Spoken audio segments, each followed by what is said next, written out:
And it would help if I unmute myself. So peace, ETM Hotep. Well, well, well. This is your brother Wujau Min Ib Irimaat. And it would help if I unmute myself. So peace. And I definitely can be heard because I heard myself. All right. So I'm probably the only one watching myself right now as well. So if anybody by chance will tune in this late hour on Friday, June 4th, 2021. Again, I appreciate it. Just decided to go live. Now, normally we would have had a Freestyle Friday. Today is Friday. And I apologize for those who have become accustomed to our Freestyle Fridays. We try to be very consistent, like we were before, when we first started. And today we missed out, or I missed out. I wasn't able to make it. And Wednesday, I wasn't able to make Divine Words Wednesday. So this week hasn't been a good week for us to stay consistent. So I want to apologize for those who may have been expecting us to be here Wednesday and earlier tonight. So, but I'm going live now. If anybody's still up, you kind of in the house chilling out a bit, want to hang out and have any discussions, I'm gonna post a link because I just have a little time tonight. Just the title of this video is Open Discussion, Spooky Minded. And come one, come all. I'm gonna get the invite. I'm gonna put the link in the chat and I'm gonna pin it. So give me 1 second. And again, if anybody's tuned in, I can't tell at the moment, but if you're tuned in, appreciate it and welcome. So let me hurry up and switch this over so I can post the link. And here is the link right there. Okay. So if you're interested in hanging out with me for some discussions, you bring your topic. All right. I put a general topic on the title of this video. It's open discussion, but I put a general topic, spooky minded. There's a couple of things I want to touch on, but I want to open it up. See if any of you all have any topics you want to discuss. And I'm people who are familiar with me, they know that I do a lot of open discussions. And even with that, people know the type of things that I kind of deal with. So, even if I say open discussion, we're not going to sit around and talk about cupcakes and Twinkies. So, I don't have to say too much about that, but open discussion, bring whatever you want to the table. If you have time, if you want to hang out, share your thoughts, get some questions in, whatever the case is. So again, I posted the link in the chat. All right, so hopefully you see it. It's pinned. It should stay to the top at this point. All right, so, but if nobody comes in here, then I'm gonna be forced to turn into MC Iron Lung and just talk. And you all know me. I'm gonna give me a nice bottle of water, and I can go in. All right, but no. So this is an open discussion. So keep that in mind. So just come on in. You don't have to have your camera on. Don't be shy. I'm not gonna bite. Or any of that good stuff. It's a safe zone. You got questions, you have things you want to share, whatever. It's okay. But I did have a slight title to this, spooky minded. So I have a question. First of all, if you're tuned in, let yourself be known in the chat. Give me some kind of indication. Give me peace sign, emoji, whatever. So I know you're here. Hotep, Zane, See, Zane is in the house. That's the only person I see. So I have one person watching. But Zane, if you want to come into the panel, the panel link is in the chat. So it's open for anybody. All right. I know people that work third shifts and things, sneak and watch YouTube videos, whoever's live. People sneaking in on third shift, but that's good because it helps to make third shift for people go by faster. So if I'm able to help anybody shift go faster, then hey, that's all good to me. Okay. So anyway, ETM Hotep. All right. So spooky minded. So I have a question, and I'm gonna probably ask this question a few times. You know, um, I hear people talk about Egypt, ancient Kemet. I mean, ancient Egypt or Kemet.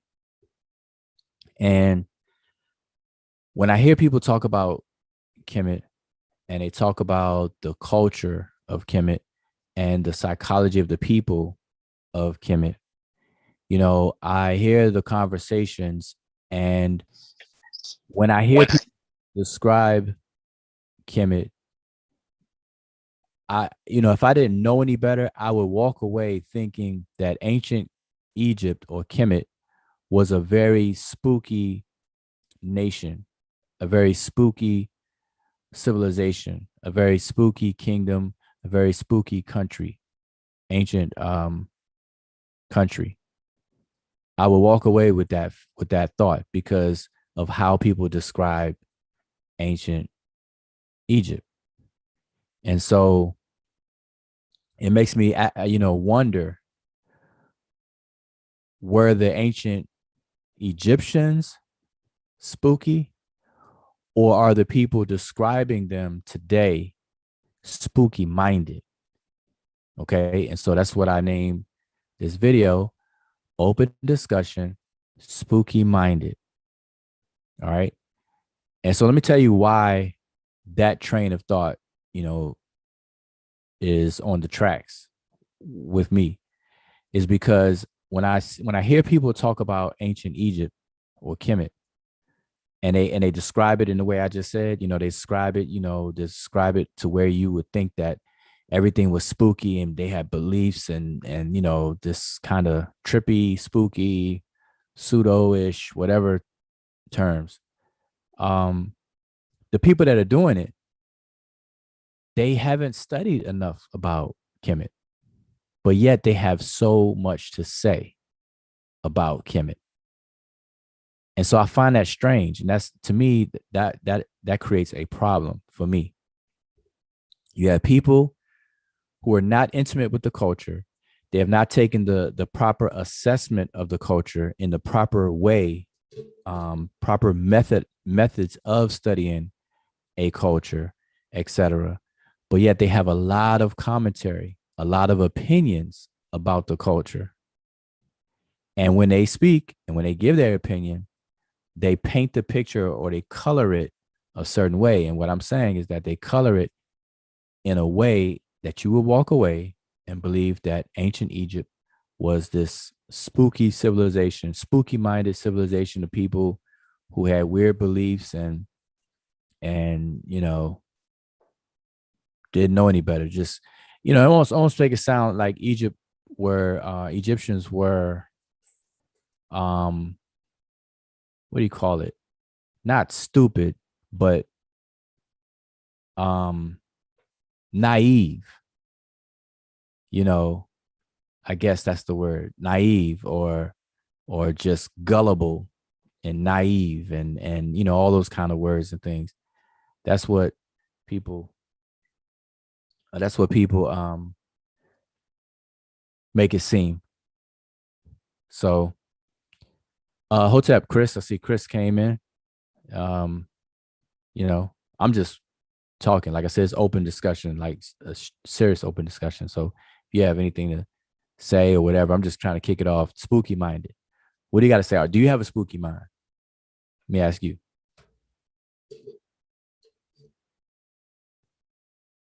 Or if you could talk, I don't know.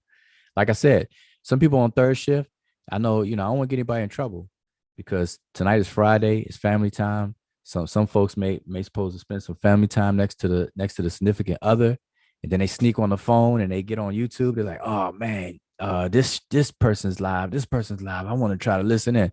You might be sneak listening. So I don't want to blow your spot. I don't want to blow anybody's spot. What you doing? What you doing? Oh no, I'm just on the phone clearing my messages. But so Chris, I don't know if you could talk.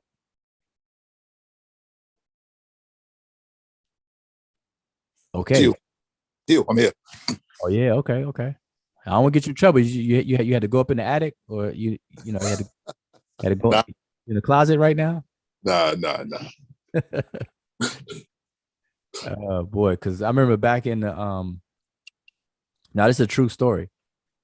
Back in the Google Hangout days, before all of the um integration with these other apps and stuff, Google Hangout was the thing. And we used to have Google Hangout marathons where any given day somebody is has a Google Hangout fired up and rolling, and so we had Hangout marathons, 8 hours a piece. I remember Garfield um would do it, and some others, and people just jump on, jump off, go to sleep, wake up, jump back on, and people, some people get in trouble. The household is kind of get a little ruffled up a little bit, hanging out on Google Hangouts so much. But anyway, so yeah, I was just asking you. Okay, so this is what I was saying. So I don't know if you heard everything I was saying. So I was saying that when I hear people talk about ancient Egypt or Kemet, a lot of times I hear people will give the impression that the ancient Egyptians were naive, gullible, um, or spooked out kind of civilization. And I hear that a lot. Like I get that feeling a lot, or impression a lot, when I hear people talk. But I noticed a long time ago, so it's not new, but I noticed that the people that I hear do that with ancient Egypt, they haven't put in the work to actually study it, to study ancient Egypt as a culture, and so on. The text, the artifacts, everything left behind, and so on and so forth. They've really just surfaced, perusing the culture and formulating opinions and then sharing them as commentary. And then the commentary is implying the ancient Egyptians were naive, gullible, spooked out, believers, and all these other terms that are used, weaponized and used in that way. So I'm just wondering if that's your experience when you hear people talk about Egypt. Yeah, exactly that. One time I was saying that people will study Egypt. They're like bad students. They'll remember just enough to you know make some noise and get by on, but they never really drill down deep into learning about concepts about the culture or concepts about the language or something like that. That's rare. That's rare. Right. Yeah. Okay.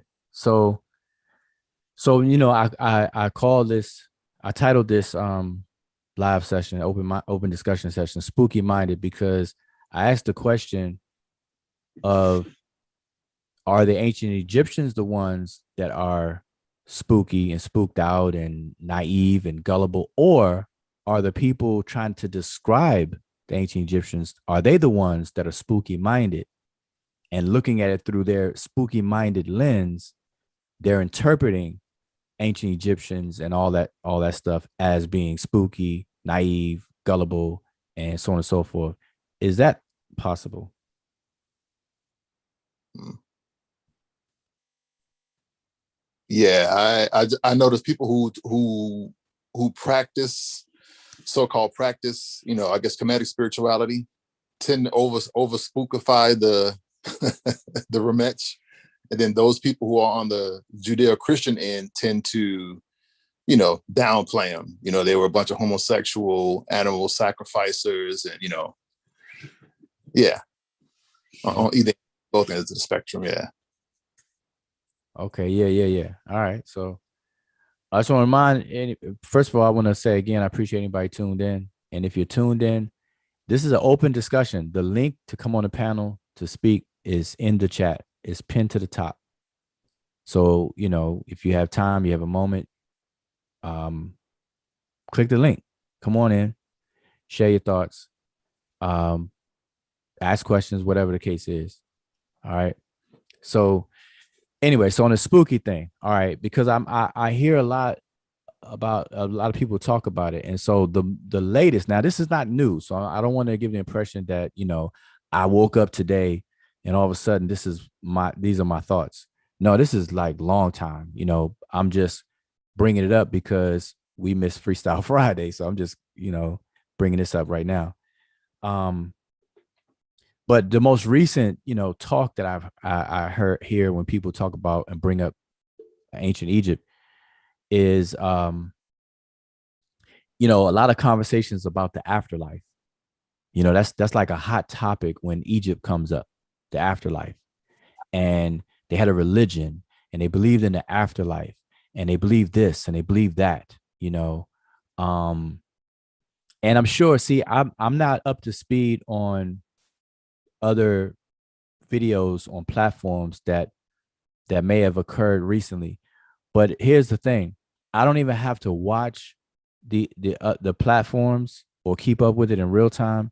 I can see like posts and comments that people make, and I can tell what's being talked about on platforms, you know, and I'm, and I might not be 100% right, but I can get I could be in a good ballpark to tell you the topics that people bring up on the various different platforms on YouTube and Facebook.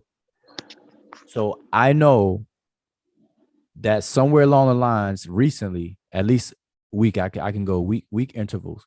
In the last week, I'm sure that the afterlife is a hot topic being talked about.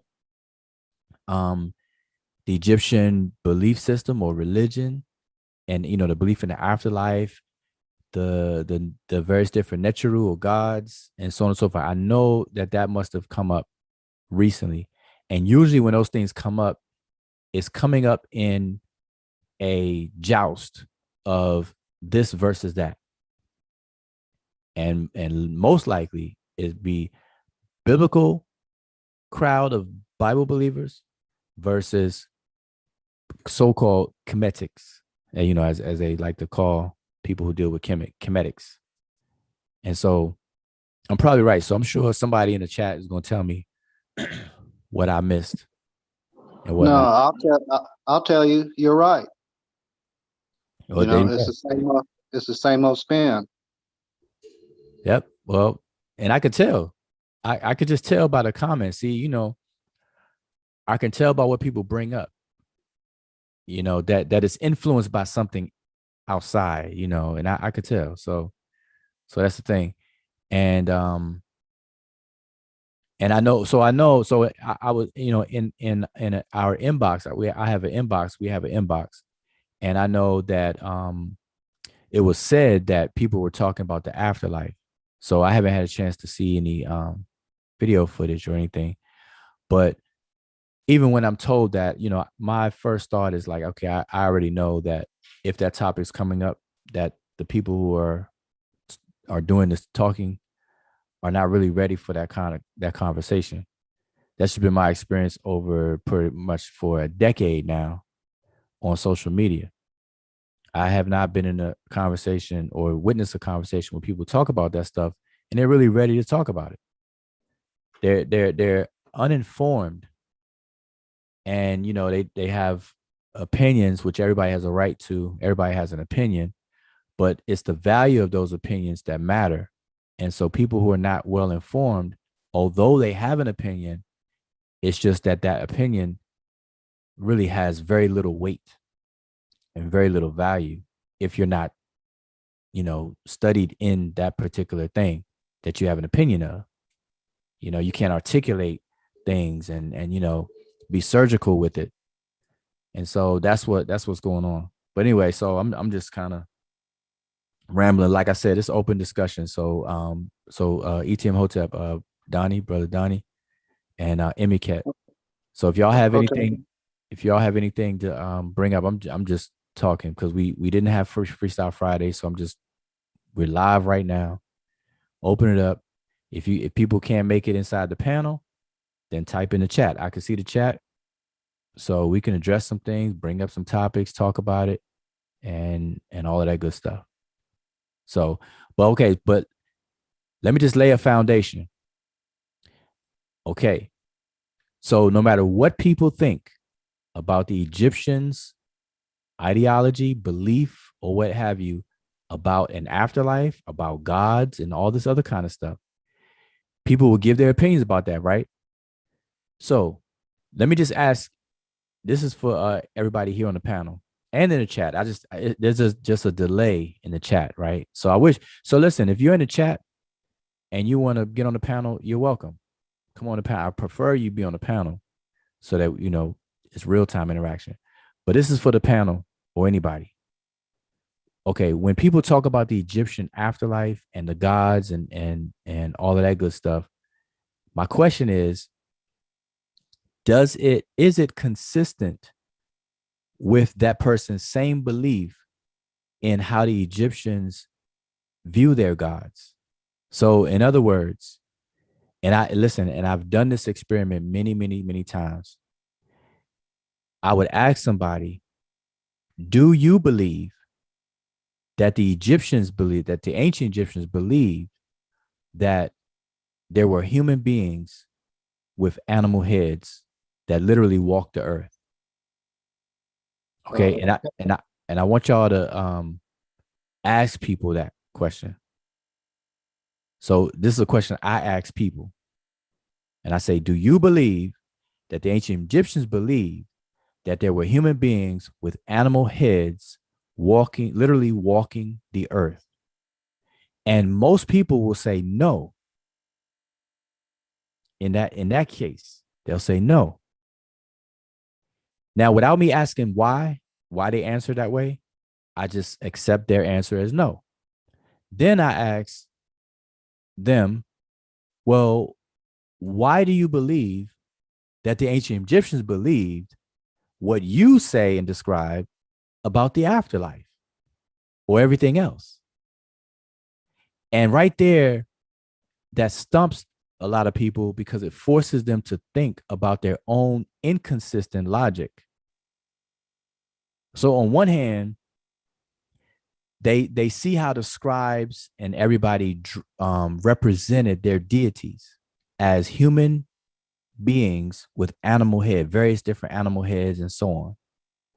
But yet they don't believe the Egyptians really believed that literally. But yet when they describe the afterlife and all this other stuff, they think that the Egyptians believe that literally though. And that right there is inconsistency. And that's a problem. And it's only a problem to people who do not take the time to study the culture, which is most people. Okay, so I want to lay that foundation down. So I'm that's it. I'm gonna put a period on that and pass the mic. To me, you already answered it. I mean, indirectly, because they always like to, they're just literal. You can't have a metaphor or a teaching tool to express what you're trying to convey. I mean, in a nutshell, you pretty much covered it to me. So that's what I would say. And then I'll defer. Okay, yeah, and you're absolutely right. And because of what you said, it exposes the inconsistent logic. Because how can a person take what the Egyptians say about the afterlife and so on, the underworld and all of that, literally, but then you look at their deities and how they represented them, and you don't take that literally.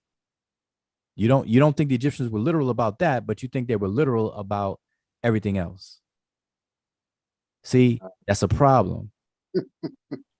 And I'm telling you, when I present it that way, and this goes for anybody, and I've done this for years.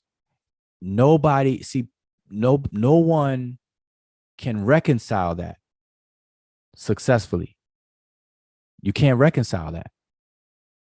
I mean, people could say whatever, but they can't reconcile that inconsistent. It's literal over here and not literal over there. And so because I got listen, I've been doing this for a minute, and people who think that they can reconcile it, I got follow-up questions, and they're not gonna be able to get away with that, because here's the thing. I'll ask them, what have they done to distinguish when to turn on the switch of non-literal and flick the switch for literal? I can answer that. Where is that precise moment, and what did they do to discover that precise moment? Show me and tell me your process, your procedure, your method on how you came up with that. And they can't do it. Because there's no switch. There's no switch that they use to turn on or off. Because it's basically what you said, like Sendoni said. I think you summarized it well. It's like the discussions when it comes to ancient Egypt. Most of the discussions we hear are pretty much by Sesh, Medew, Netcher, illiterate people, as in people who don't study the language. And like you always say, the language is the gateway, is the DNA of a culture. So because they're not equipped to understand the language, they usually will go by what they read. And if you know what you read, you'll find, for example, like what you said with the afterlife. Those are some of the things that you will see being written, about ancient Egyptian. And then obviously you won't find, I don't know if there's actually any books that state that the ancient Egyptians believed that there was, a human being with like canine head or something like that. So because you don't find that, so you won't hear those people say. So everything they go by is from everything that they've read, that has been written about those people, but not they themselves actually, going by what they understand through the language. So that's why I say there's no switch. They just pretty much parrot everything they read. Yes, indeed. Amen, sister. Can I add a little something? I'm just saying. Oh yeah, go ahead. Just on a freestyle tip, like nobody knows. So, like I had this conversation literally the other night, and somebody was asking me something along those lines, and I said, "You'll be the first to know." So, it's just a guideline to process the world on how you see it. So, and then I'll just leave it at that. Well, there's no escaping the line of questions that I could ask about that situation. And I don't have the time to ask everybody or comment on people's posts wherever I see this happen. So, it happens. And I don't expect it to stop.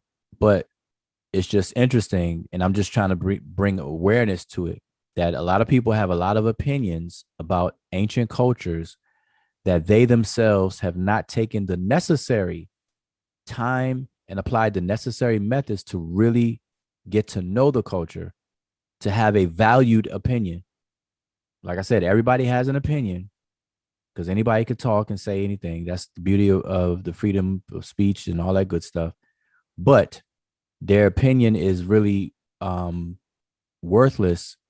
The value of a person's opinion is directly related to their ability to articulate and to demonstrate and to show how rigorous they have been in any particular subject. And so a lot of people that do the most talking or making the most noise are, they say a empty can makes a lot of noise, and that's really what's going on. An empty wagon, empty can makes a lot of noise, and so a lot of people are talking a lot of stuff, but they're empty. They're empty. They can't read the language. They haven't studied beyond the surface things that, the commercial books out there and stuff or quick Google searches and things. And then, they go live or they pop on somebody else's live and then have a lot of stuff to say. And, if that type of stuff is labeled properly, then it's no problem. But it's being passed off as if that's what it is, and that's just not right. So the question is, and that's why we got to ask the right questions at the right time. Timing is everything, and then we have to ask the right questions. And like I said, if people do not believe the ancient Egyptians believed that their deities literally walked the earth with a human body and an animal head, or that their deities walked the earth, period, then why is it that they believe, that the Egyptians believe in how the afterlife, the underworld, and all this other stuff is described? Why take that literally, but then the other thing not? When they're directly related. The afterlife and the underworld and everything else contains those deities that they say that the Egyptians don't believe in, literally, that walk the earth in human form, have and animal heads. Come on. It makes absolutely no sense. But see, people are not bringing this out. They're not bringing it out. So yeah. So anyway, this is an open discussion. And I'm looking at the chat, right? And I'm looking at the YouTube side, and I see we have 9 thumbs up and 1 thumbs down. So listen, I wish YouTube would list the users that do the thumbs up and thumbs down. Because a lot of people are cowards and do stuff like that. But listen, whoever did the thumbs down, you still there? I know you can hear me. I dare you to click the link to come in here. That's my personal challenge to you right now. Now I don't even know who you are, who you could be. But whoever you are, I dare you to click the link to come in here. And I just want to know why you thumb the video down. Because you probably spoiled their belief in the afterlife. That's all I want to know is why. I want you to explain why you thumb the video down. Because here's the thing. On social media, likes or thumbs up and the hearts and the thumbs down, because not too many, like Facebook doesn't have a thumb down and Instagram doesn't have a thumb down. Only YouTube has like a thumbs down. And I can appreciate the thumbs down if it's constructive criticism. Like if you're thumbing something down and it's something, there's a reason behind it, then I am curious to know the reason, because it could be something that's meaningful and valuable to make things better. So I'm not saying what I'm saying as if people can't thumb anything down. But what I notice people use that for, though, it's like they cower behind the fact that we can't know who they are, and then they thumb things down, because the algorithms and all this other kind of stuff. It's just some childish, immature stuff. But if somebody want to be professional and mature about it, hey, type in the chat why you thumb the video down. So anyway, enough of that. But it's open. Mike, come in here, ask any question. All right. I stay ready. I stay ready. So I'm talking about spooky people. So it might have been a spooky person that thumbed it down. Person that think the Egyptians think things literally, or whatever the case is. I just want to know. So, but go ahead. I'm sorry. Don't spend 10 seconds on it, man. It's not important. No, yeah, I'm done. I'm done. I just happened to notice it. It was actually 2 thumbs down. So it's 2 people, or it's the same person. They got 2 logins. They logged in once, thumb it down, log out, log in, another one, thumb it down. This stuff is hilarious. Yeah, but with what you said before, one of the telltales, and I think we've noticed that we've talked about it so many times, is that with all those people that have Kemet in their mouth or Egypt in their mouths, and don't really study the language extensively, you will always notice that the conversations always rotate, around some very, very shallow stuff. And it's like there's a ceiling that these people just never seem to be able to break. So all the conversations are fostered around Christianity versus ancient Egyptian culture. And notice that it's actually a religion, against a whole culture and a group of people, which is very strange in the first place. And when you read the kind of discussions that people discuss in academia is far more different from what you hear these people discussing, about the afterlife, about homosexuality, just are they Black people? It's just very, very shallow conversation, and that's one of the telltales about the competency level or their the literacy level of when it comes to the language, which is basically what we say. These people are not the people that needs to be speaking about those kind of things. Yeah. So that's good. I mean, you're right. You're right. So, but now check this out. I'm just asking, right? If anybody knows what, and maybe you can point me to a statistic site or something, because I was looking yesterday, and I didn't find anything. I didn't look hard. So, but anyway, what percentage of the global population believes that the Earth is flat? Like adults around the world, what percentage of adults around the world believe that the Earth is flat, or they disbelieve that, in the spherical Earth? Does anybody know? Has anybody ever looked into that, or I, I, are there any stats on it? I never looked into it. I'm pretty sure there is some stats on it, but I never looked into it. Okay, because that would be interesting. That would be an interesting thing to know, because it shows you the value of fully functioning adults around the world, different countries and everything around the world. If they've taken stats, now I know like back in the day, I used to read polls, right? And stats, like, I'm into stats and stuff, population statistics and percentages and things like that for different subjects.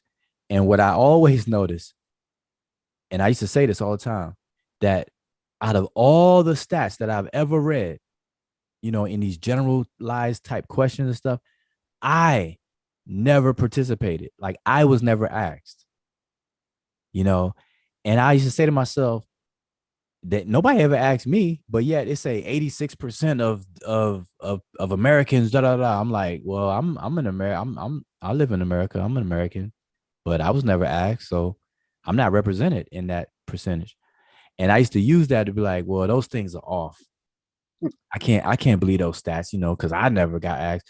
But then you quickly realize, if you study stats, and it's the ratio, it's the percentage. So it doesn't matter like if you didn't participate, it's just a given control environment of people, and the percentage of those people, per se. Hey Hotep, so whoever just came in, I'm just gonna mute you just now because I'm hearing background noise, but you can unmute yourself to talk anytime you want. But anyway, so what I was saying was that, let's say 10% of the global population believes that the Earth is flat. Now, I can honestly say that I was never asked that, so I'm not represented in that stat, right? But 10% of what though? So whoever they did ask, 10% of those people believe that the Earth is flat. So I'm just saying that the stats are still useful, even if they didn't ask or poll every single person on the planet when they do certain stats, or in the country if they do a local, a countrywide stat or whatever. That's there's still a lot of value in that data, and so this is what we have to understand. But anyway, I was looking for whatever percentage that anybody has ever come up with in any polling or questionnaires and stuff, of people who believe that the Earth is flat to this very day, 2021. People believe the Earth is flat. I know there's a lot of people that do, but I was trying to get an idea of the percentage. So none of y'all have ever seen that, looked into that, or come across that? Never bothered. Never bothered. Yeah, I'm saying I was just looking into that because I was chiming in on a conversation that would have been a good thing to know at the time. But it's interesting. So all right, let me ask you then, and this is for anybody as well.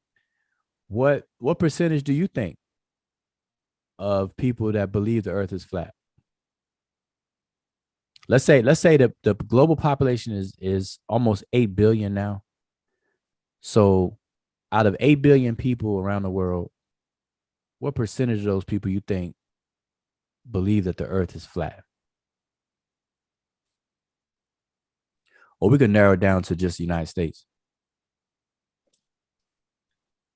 I was gonna say, like, I have to know who coined the claim to know exactly how many on the earth would probably, believe that, because returning to where it come from, that probably just, it's probably like a local type of theory.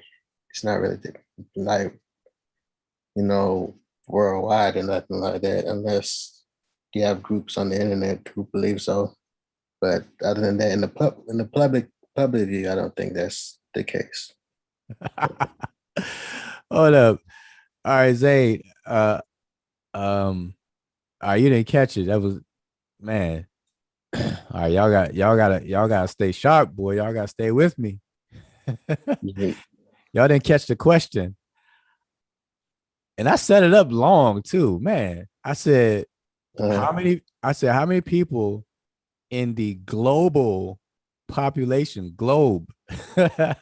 If it's a globe, I mean, if it was flat, it wouldn't be a global population in the first place. Because a globe, a globe is not. It's like totally opposite of what people think is flat. But anyway, see, that's that nerdy humor, man. I don't know. Yeah, and that's in the book, too. I caught some of it earlier. Yeah, I remember. I remember Twitter like that. So it's like 20% of the population believe the Earth flat around the globe. Yeah. 20% of the Earth's population believe the Earth is flat around the globe. Right. Exactly. See. So okay, I see. Dasharab says about 1%. Aaron says about 3%. But whatever percentage you think it is, or actually is, right? What it tells us is that we have fully functioning adults that function. They function. They're out here doing their thing, but they have a belief system that's inconsistent with reality, and this happens a lot. So imagine, okay, how many now I know these stats definitely are out there. The demographics for this is definitely out there. I just don't know what they are right now.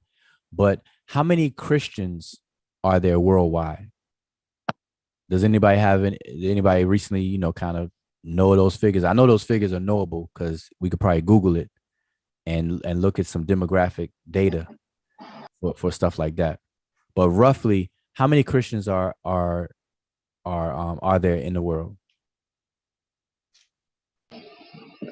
Anybody know? Let's see. Oh, I'm gonna take some time. Let's see. Let's look this one up real quick. How many? This is how you ask the direct question. Hey Google, instead of hey Siri. Hey Google, how many Christians in the world? Wow, that popped up before I even typed it up. Okay, 2.382 billion. This is from 2020. So 2.3 billion Christians. There's only 8 billion. It's 8 billion people in the world. So I was gonna say like probably 1/3. That's 30. That's 30.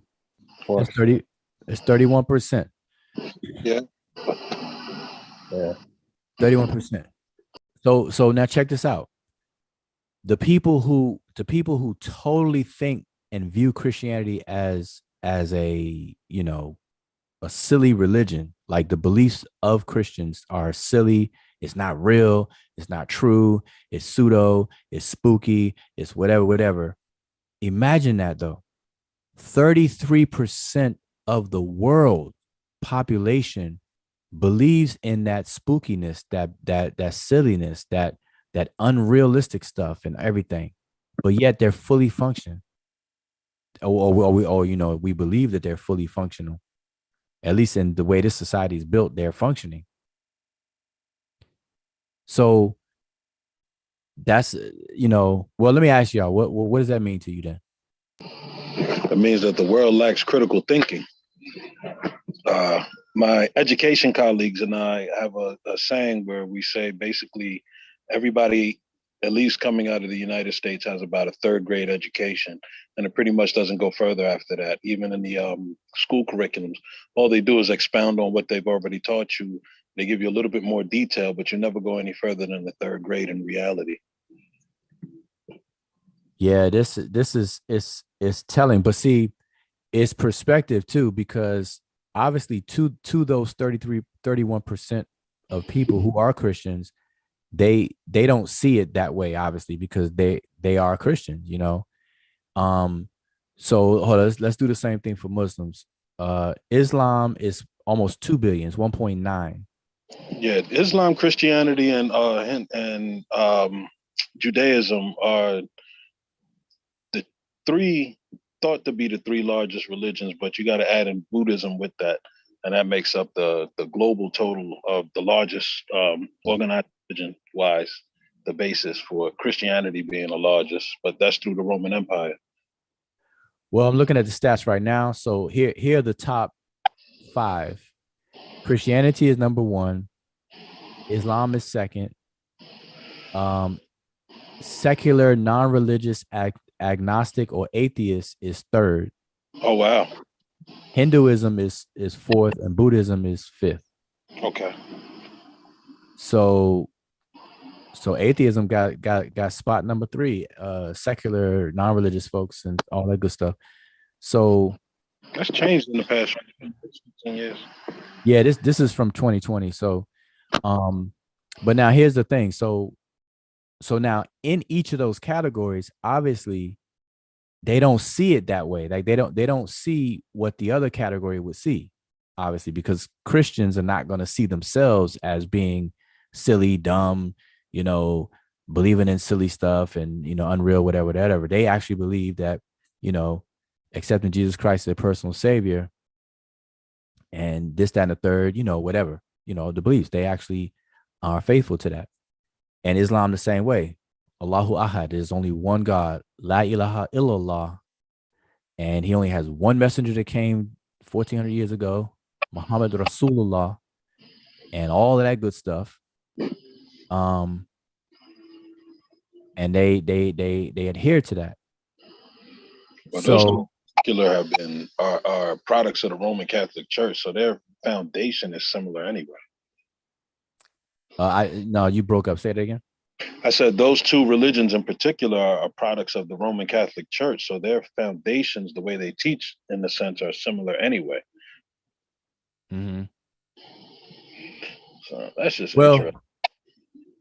Christianity, I mean, if you go in a chronological order, Judaism, Christianity, and Islam, they all share the exact same characters and the same stories with slight variations and nuances, but they're essentially the same, and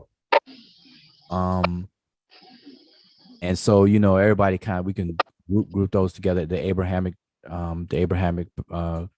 belief system. And so anyway, but my point though is today that's the reality we face today. So back now, I'm going way back to the beginning of when I was talking, is that people will talk about ancient Egypt in a way to imply that the Egyptian civilization, country, and everything else is a naive civilization, or was a naive civilization, kind of silly, gullible, naive, spooky, and so on and so forth. And those same people that have that opinion, most of them, 9 out of 10, did not put in the necessary time, rigor in their studies, methods, apply appropriate methods to even get to know the culture of that civilization, to be able to have a weighted opinion about it. But yet their shallowed opinion and weightless opinion is the hottest thing going on right now. And so that, that's a problem. But I'm saying the reason why I brought up those two things, that one and then about these statistics, is because it's to be expected. Because even today, I brought up the flat earth.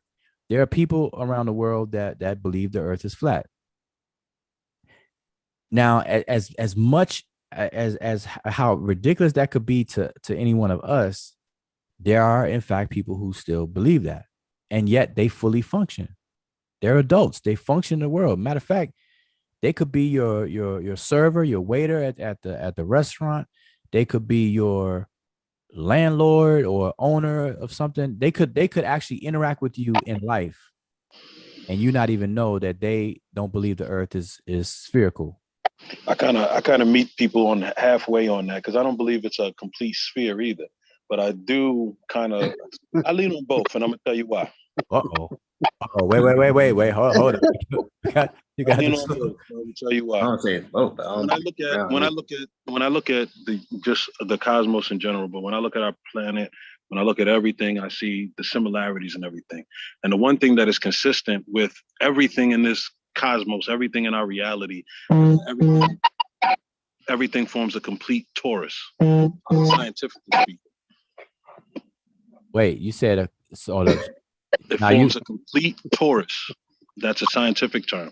So what a torus looks like is kind of like a rounded bead shape, almost like a globe, but it has a hole in the center. And at the very center of the torus is what's called a plane, which appears to be flat. But I believe that our physical planet sits on a plane within its own torus. So in a sense, they are correct, but not the way that they're presenting it. Okay, wait. You got to back it up. So you said a scientific term. Can you spell it for us? Torus, just like the word, like the zodiac sign? Torus. Yeah. It's kind of like a quantum term for the resonant field that everything has around it. Oh, okay. I got you. Right. And within listen, torus, there is a plane. Wait. I'm gonna tell you a plane that sits on. Okay, wait. I'm gonna tell you a better way. Next time that you explain what you said to somebody who may not know, just say donut, right? Just say a donut with a hole in it, because a torus, visually, that's what it looks like. Well, not so much a donut, because it's not flat. It's more spherical, like a bead. So that's why I use the torus model, because the torus model is more scientific. And if I speak to a scientist, they'll understand what I'm saying when I talk about a torus. Okay, let me. I'm gonna share my screen so that everybody else can see what. Give me a moment. We're gonna see the image of a torus. Yeah. Oh wow, I can't. All right, just give me a second. But you keep on talking. I just want to share. That was it. I mean, see, and the other thing about the torus is, the crazy thing about it. Excuse me. Oh, that's that torus. Whether elongated or whether more spherical, the point is it has a center point where it has a center of gravity, so to speak. And that center of gravity is literally the center plane where a planet would sit on when we're talking about its complete torus or its energy field. So it makes sense. It's just when you have people who don't have enough information to explain certain topics or explain certain concepts, they can only give you the gist of it. They do this in like with shapes too. Like how when you draw a cube within a cube, it gives you a 3-dimensional perspective, but you don't see all of the angles. Okay, so just real quick, I have a Taurus Okay, on the yeah, screen. see it right there. There you go. Yep. So now I know donuts. Well, like where I'm in Georgia, so we have this donut shop called Krispy Kreme, and and Krispy Kreme donuts, boy. When that red light is on, man, you talking about the best donuts in the world. Uh, you'll thank me later if you're ever in Georgia. I don't know if Krispy Kreme's all up and down the East Coast or not, but anyway, these look like Krispy Kreme donuts Right. with the whole. It has a tube. It's like a tube that is connected. That's spherical, and going all the way around, but in the middle is hollow, and so you can see this more line diagram where the insides are exposed, almost like a slinky or tube. You're right. And so that's all I meant when I And said. that's just one. And the only reason why I said I don't use that specific donut shape is because there's different depictions of what a torus looks like. So there's no solid because the physical eye can't see a torus. We can only describe it in principle. Okay, so now that we know what a torus is conceptualized as, so now go back to your statement about the Earth. So you believe that the What I Earth was saying is how they're using it to make you see the oval and then it turns into the spherical shape. One, our planet, it breathes, it exhales and inhales. In other words, it expands and contracts. But I also believe that there is a hole in the center and a hole in the bottom. And at its core, there is a molten mass that keeps it all together and going and flowing, and all the electrical magnetic forces along with all the other forces that hold everything together. So not now. necessarily a globe like a ball, but more along the lines of a torus. So Okay, so you would say it look like a donut, but more like a vase. so Like a you square vase. So if you took a donut hole, right, one of those circular holes, like a Dunkin' Donuts hole, and you stuck a hole in it, Yeah. that's more like it. Okay, so let me get this straight. So Really? all right, so not a football type shape where it's not like round spherical like a basketball, but more like elongated at the equator. You don't accept that visual model either. I mean, as that's kind of hard to. It's kind of hard given the fact that we also are taught that we have a central core, and all of this stuff is supposedly moving around this core. Well, if we have a central core and it's like our sun and it has magnetic properties and things like that, then that's what causes the motion on this planet or plane. And then there's the word planet too. If you take the month from T off, you get plane, which is Man, And the pseudo, I hear it boy, now. hold up, man. Boy, boy, so man. And you had to laugh yourself because I think you heard yourself just now. I heard myself. I know what I said. That's why I laugh, because it's the play on words. So it's kind of crazy when you're trying to explain something in this language, in almost any language, but in this language in particular, you're trying to explain a concept that is literally like almost impossible to explain because you would have to use visuals and all of that. So like it's kind of limited the way I could describe how I comprehend it, because it's not just my vision or that's how I comprehend what I understand this plane, the planet, to be. Okay. Because my understanding of now. Not no flat dome piece or nothing like that. It's not Asgard floating in this, the limited space and all of that crazy mess. I'm not into that. I'm just saying there is a Okay. different explanation to the current. Okay. So if pseudo had a scale from 1 to 10, so you're not the 10, but you down in like the 3 or something, right? Well, I'm being more realistic with how I approach it, because you got to think, right? We've been told a perfect sphere, right? It's just a ball floating in the air Nah, or floating in not a space. perfect.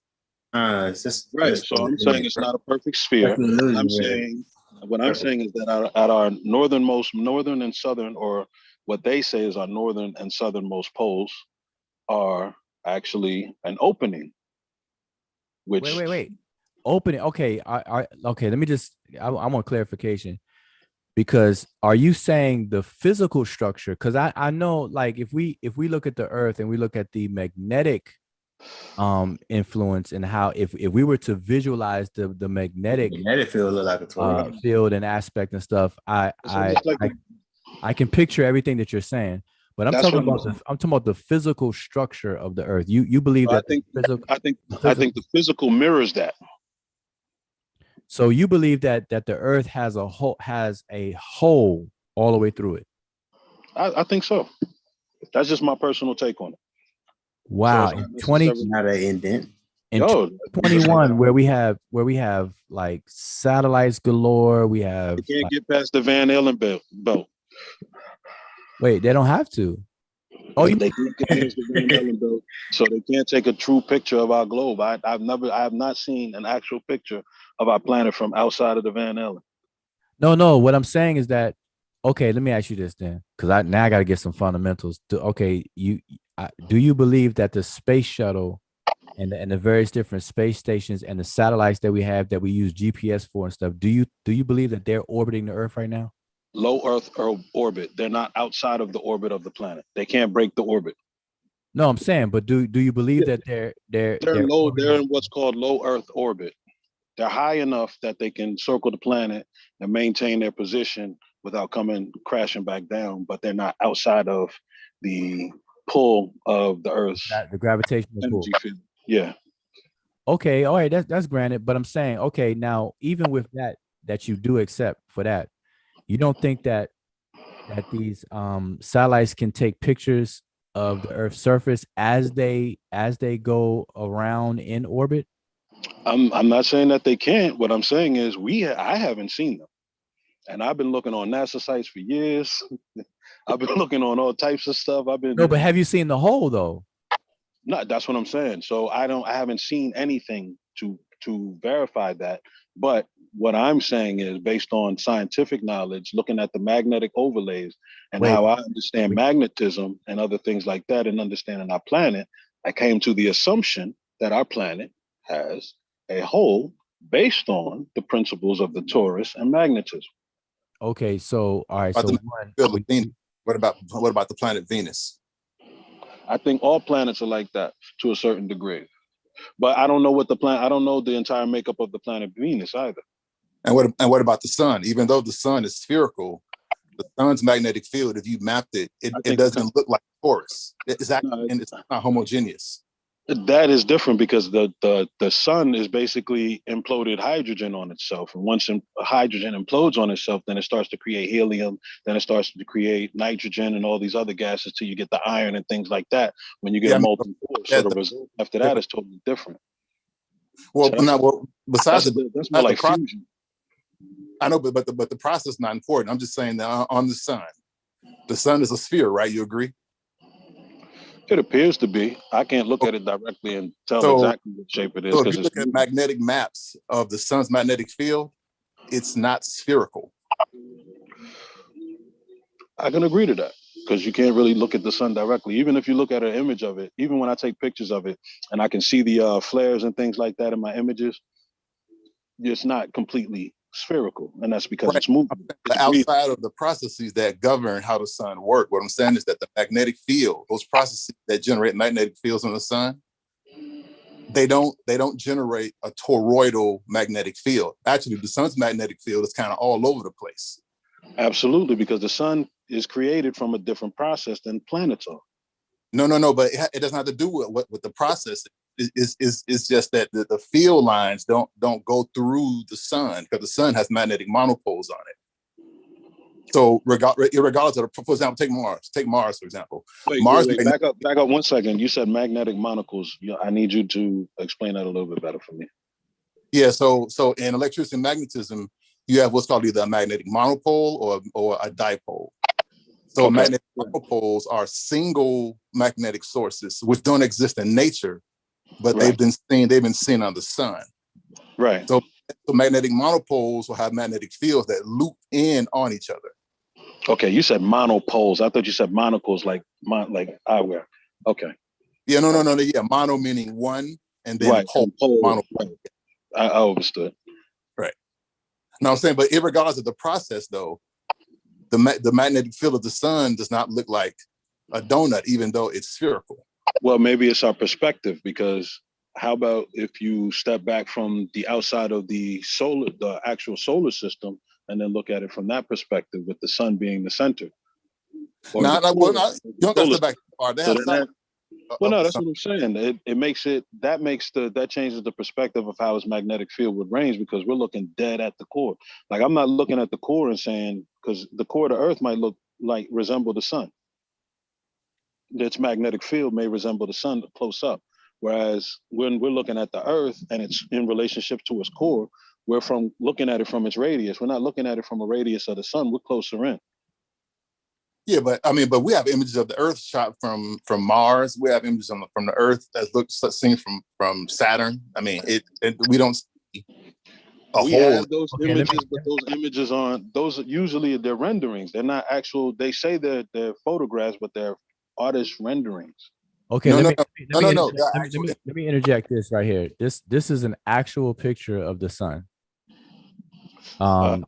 So there could be no mistaking about this. This is an actual picture that I'm showing on the screen of the sun.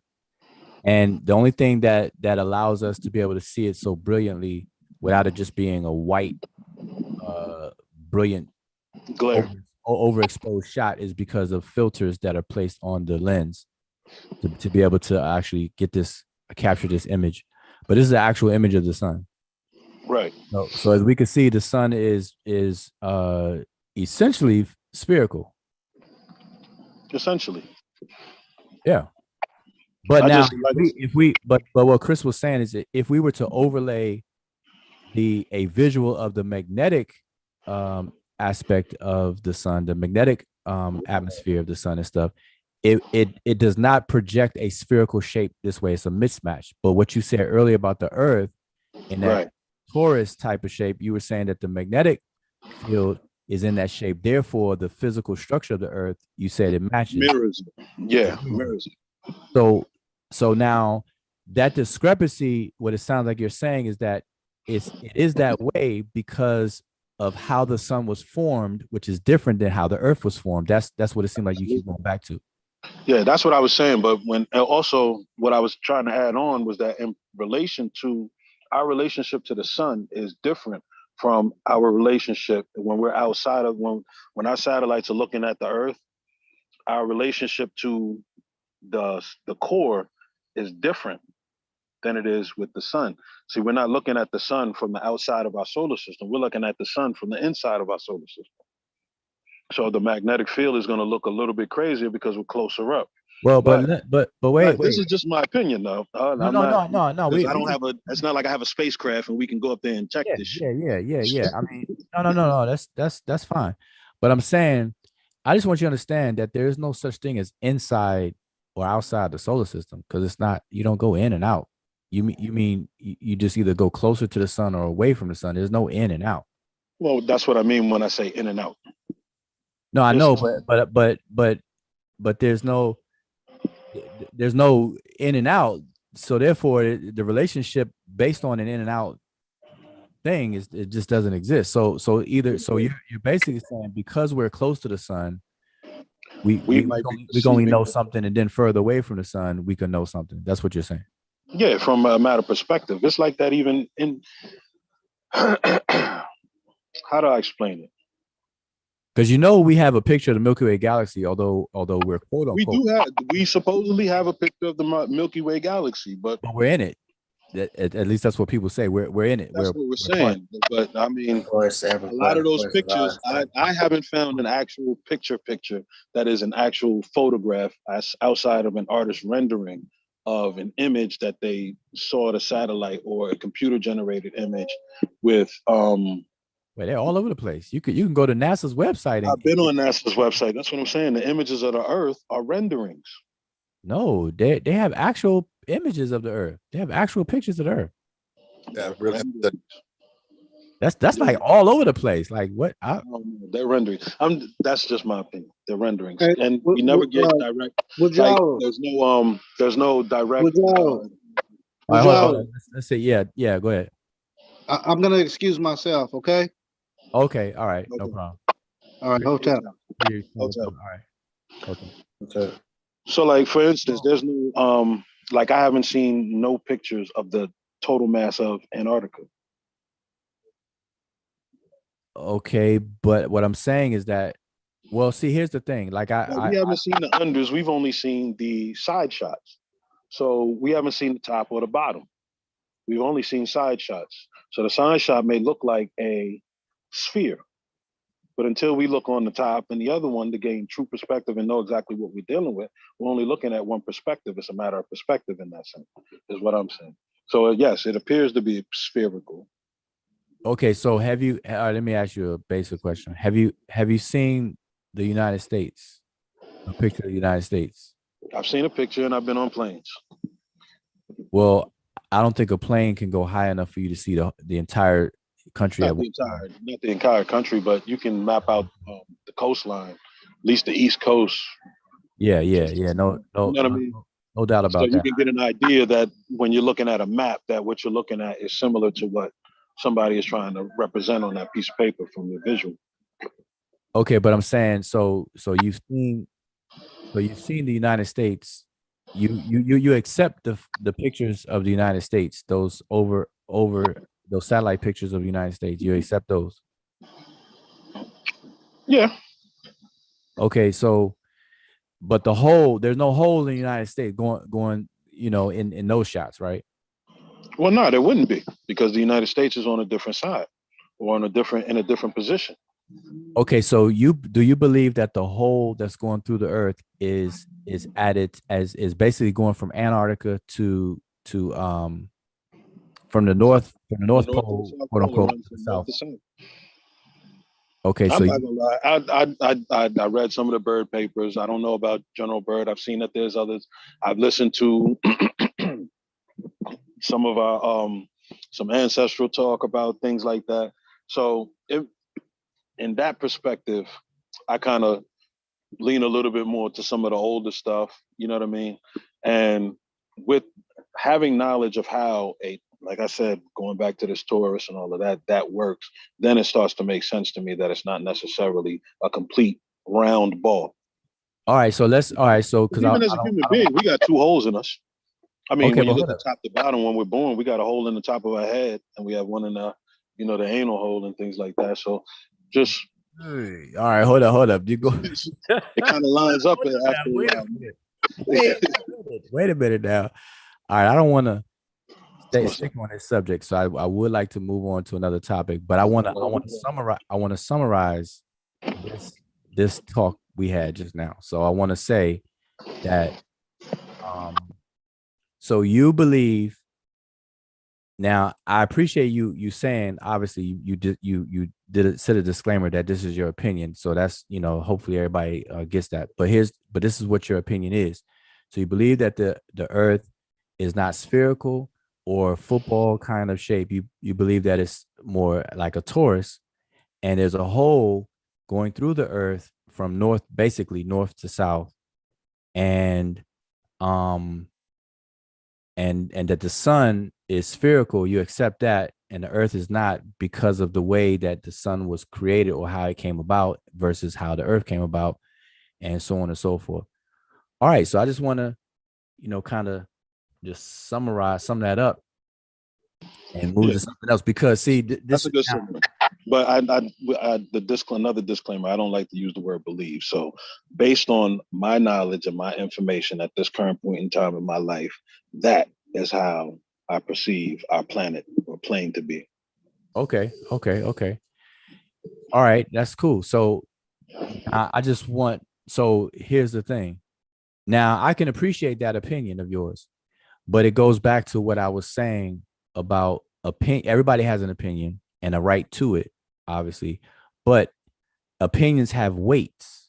It's a scale, it's a value scale to opinions, and those people's opinions that can be demonstrated and backed by a demonstration of evidence and things in support of it weigh more than those that don't. And I think we all can agree to that. Because somebody could say, hey, well, my opinion is that Santa Claus is real, or Rudolph is real.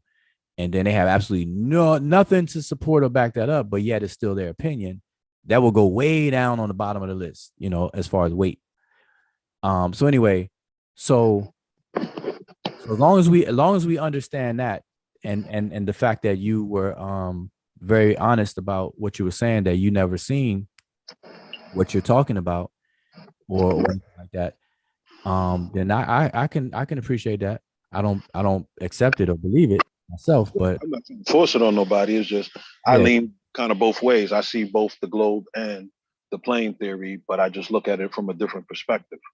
okay, well, all right, all right. So I want to move to something else. So anybody else got something else? I think Kadeem's here, Chris here. Kadeem, you still there? You on third shift? You sneaking on the panel? Yeah, Now, hold on. you don't woke Chris up, because I know Chris studies this kind of stuff. Right. Well, it's good to build with anybody that's on it because that's how I tend to sharpen my tools and in general.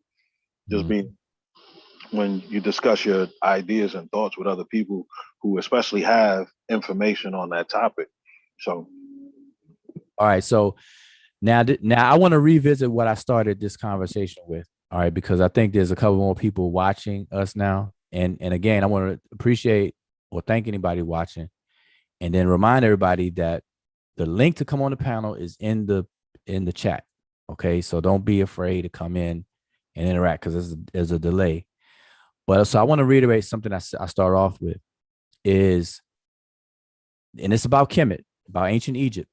So what I noticed is that there's an inconsistent logic that has become the new norm, right? So you have people who like to talk about the Egyptian beliefs in the afterlife, in the underworld, in quote unquote Egyptian heaven and hell, and whatever the case is, they're gods or deities and all that good stuff. And when they talk about it and you listen to enough of it, you'll walk away feeling like the Egyptians themselves, the ancient Egyptians themselves, were naive, gullible, spooked out, and that kind of thing. But yet, so I hear that all the time. I hear that for years and years and years. But whenever I engage people, actually engage and have a chance to talk to people, I ask questions. So I always ask people that like to talk about that. I ask them, do they believe? Well, I'm just going to say it in the first person. Do you believe? And I'm not asking anybody in particular, but do you believe that the ancient Egyptians believe that their gods were human, animal-headed humans that literally walked the earth? And most people I talk to will answer that in the negative. They will say, no, I don't believe the Egyptians believe that. But yet, they represented them on the walls in that fashion. But they will say that I don't believe the Egyptians believe that literally. And I'm like, okay, cool. Yet, why is it that you don't believe they believe that literally, but yet when you describe how the Egyptians describe the afterlife and all that kind of stuff, why is it then that you believe the Egyptians believe that stuff literally?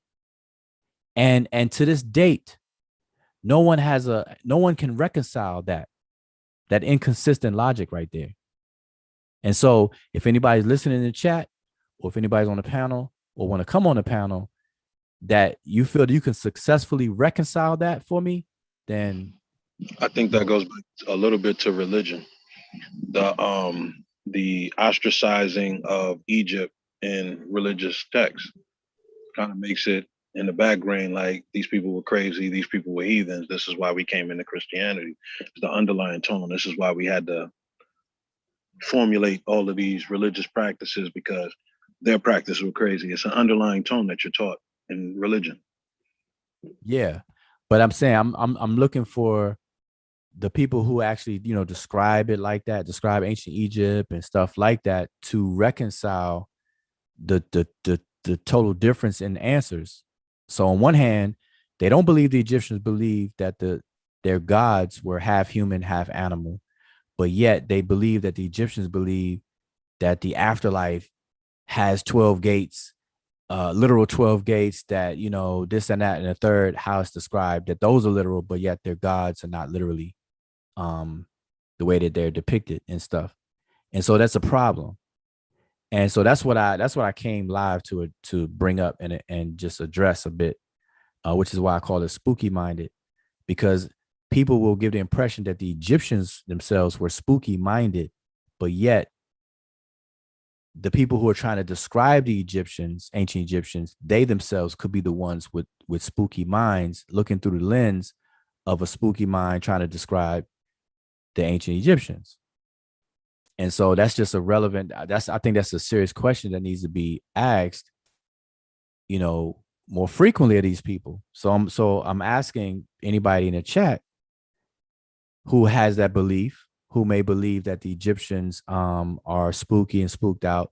Why is it that you say that in one instance, but yet they don't believe that their gods, like there's a human with a falcon head, or a human with a scarab head, or a human with a ibis head, or a human with a canine head. They don't believe that literally, but yet they're supposed to believe in the underworld and afterlife, that somebody's heart literally is going to be lighter than a feather and all that good stuff. So I just find that very interesting. That's what I was, I started off with. So I'm not sure if anybody in chat is willing to address that, but that was the question. And see, at this moment, that's why I gotta make sure my connection is still here, because the chat stopped scrolling and it got real quiet. Man, I ain't mean to drop a bombshell on anything. So let me see. Who can I ask specifically? First of all, can y'all still hear me? Let me make sure. Got mighty quiet. Yeah, you good. Okay. All right, cool. So that's my question, though. The Egyptian deities are represented a certain way, right? Let's pick one. Heru. Heru is a human with a falcon head. Jehudi is a human with an ibis head. These are two humans with bird heads. Kepper is a human with a scarab head. Who else can we name with an animal head? We have Sekhmet, a human female with a lion head. Lioness. Who else? What else? What's another animal head? Sobek. Crocodile head. Khnum, human with a ram head. Okay, so now, and I'm just naming those, right? So here's the thing. A lot of people will admit that they don't believe that the Egyptians believe that was literal, that they literally believe that, but yet everything else they think the Egyptians wrote about or whatever is to be taken literally, as if the Egyptians believed it literally. And I find that to be a huge problem, but yet nobody's addressing that as a problem. It's going on as if that's okay to have that inconsistent logic. Oh, you got Enpu with a canine head. Yep. Somebody reminded me of Enpu with a canine. You have Wawet, Enpu. These are canine-headed deities. So, but the point is, and you have snake and frog-headed deities. You have many other kinds. You have amalgamated animals. You have Amit, who is crocodile, lion, and hippopotamus, all in one. So, but yeah, so I'm saying, like, I don't know if people take this serious enough, though. It is a problem that needs to be answered or addressed. How can people on one hand believe the Egyptians did not believe that was literal, but yet they believe the Egyptians took other things literal that are directly related to the things they say that they didn't take literal. And you know, I'm putting it out there as a foundation because I guarantee if somebody's willing to have a conversation about that or think that they can reconcile that, I have follow-up questions that they're not gonna be able to get around. And we're gonna get closer closer to the reality of what's what. And you know, at the end of the day, what it's gonna be is that people just need to be quiet about ancient Egypt because they really don't know what they're talking about. And people are just saying anything that's hot and making it the new norm, and then it's just regular. And that's just not right. It's just not right. Full on conversations about the Egyptian afterlife, but they didn't take any time to study ancient Egyptian culture, the language, which is the gateway to the culture. None of that stuff. But you have so much to say about the Egyptian culture. Egyptians did this, that, and the third about the afterlife, or the heaven, hell, and what the Egyptians did and believe and stuff like that. It's crazy. So I saw somebody's question in the chat, and I don't even know if they're still here, but Patrick McCartney, he asked the question. He said, is the general opinion that Kemetic culture the first culture of Africa, or is there some culture that comes before? So to answer that, it depends. Well, people usually don't ask that question that way about culture. They talk about civilization, and that's a kind of a challenge question, only because it depends on how civilization is defined. Because a lot of people define civilization as one of the elements that make a civilization is writing. And so a lot of civilizations did not have writing, and therefore they're not classified as a quote unquote civilization. And so writing appears, you know, roughly around the same time between Mesopotamia, Sumer, and the Nile Valley and Delta area. And so in terms of Africa as a whole, writing first starts in the Nile and Delta Valley, what we consider writing. And therefore, by that definition, Kemet would be Africa's first civilization by that standard. Now, if we want to move the goalpost to a different standard, if we're gonna set up a different definition of civilization, then we would have to address it under a different definition of what civilization is. Now, when you say culture, you know, the same thing applies. We have to look at what constitutes a culture. It's the way people, it's a lot of things. It's a list of things. It's the way people dress, the way people produce their food, their weaponry, how they protect themselves, their language. Language is a very, very important element within what makes a culture. How people solve their problems, whether they are sedentary, nomadic, semi-nomadic, hunter-gatherers, you know, all these other characteristics that make a culture. And ever since humanity, Homo sapiens sapiens, emerged on the continent, there's been some element of culture going on. So to answer your question, Kemet would not be the first culture on the continent of Africa, but by certain definitions of civilization, it would be Africa's first civilization. Okay, and I'm using that in terms of if writing is one of those criteria. Okay, so hopefully I addressed that that question. But I thought I saw another question, but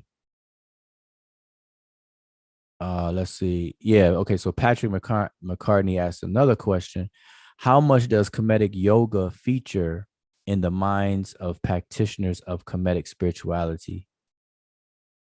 Is Kemetic yoga mainstream within the community of practitioners? How is it viewed or valued? Well, when you say Kemetic, a practitioner of Kemetic spirituality, a lot of people. Now, I don't know like a percentage to give you data or stats on it, but more than half um of the people who would identify as Kemetic practitioners, they will associate with a practice of Kemetic yoga or yoga. So it is a prevalent thing within that community of people who consider themselves Kemetic practitioners. And in some circles, Kemetic practitioner and Kemetic yoga actually becomes synonymous. Okay, it's comes synonymous. Now we did a video, or I did a video on Kemetic yoga, and it's in the archives of this channel, so you can check it out. And the video I did was addressing the postures, the Kemetic yoga positions, the stances, positions, and postures of Kemetic yoga practitioners. I wasn't addressing the benefits of Kemetic yoga. And so to summarize that whole presentation, the Kemetic yoga postures that people put themselves in, and those stances and positions, none of those are historical postures that the ancient Egyptians did. Okay, none of them. So those postures people are doing under the label of Kemetic yoga is not something that the ancient Egyptians did. But Kemetic yoga as practiced today has many benefits. So I made that distinction in the video because I didn't want Kemetic yoga practitioners to think that I was attacking their practice or saying things that I'm not really saying. I wasn't saying that the practice of Kemetic yoga does not have a lot of benefits. What I was saying was that if anybody claims that those positions that they do is what the ancient Egyptians did, now they're lying or they're just incorrect. And so I was making the distinction that those positions are not historical. Nobody in ancient Egypt was going around putting themselves in those positions. What they have done is they have mimicked a artistic style of the ancient Egyptians artists called aspective art. And so what Kemetic yoga practitioners have done, they looked at of ancient Egypt and mimic it in positions. But that artwork is not perspective, it's aspective. And so those positions that you see on the walls are not real positions. And the video that I did on it, presentation I did, I demonstrated beyond any shadow of a doubt. All right. So there's no way to getting around that. For example, I show where images have, and let me take this sun off the screen. I got a picture of the sun still smack dab in the center of the screen. It hurt my eyes. Yeah, I'm saying you gotta put some sunglasses. Everybody gonna get their vitamin D, huh? I should keep it up so people can get their vitamin D. Synthesize the UVB rays and produce some vitamin D. But anyway, I had a question though. Okay, go ahead. I was just curious to know, like, did the Kemet, did they have their own like instructional books? Like, do they have like papers teaching themselves how to write?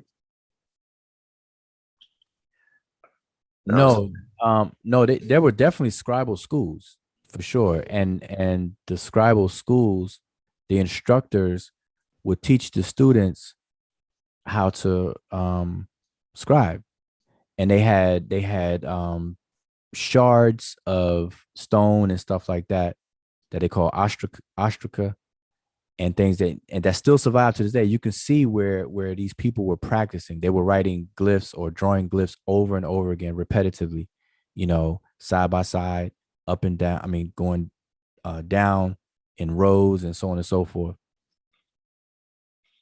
So it was definitely schools and instruction involved, but in terms of a manual that they had, like a DIY, do it yourself. I said DIY, do it yourself type of manual and stuff. Nah, none of that exists. There's no attestation of that. Okay. All right, not something.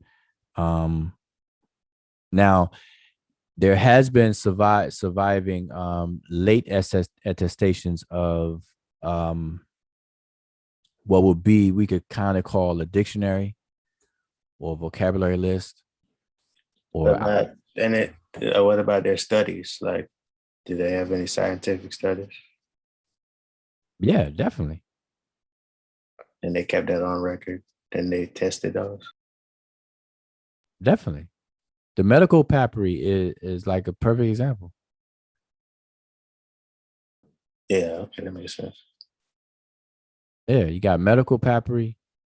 Now hold up. So let's back up though, because the way you asked that touches on something that needs to be very, very clear.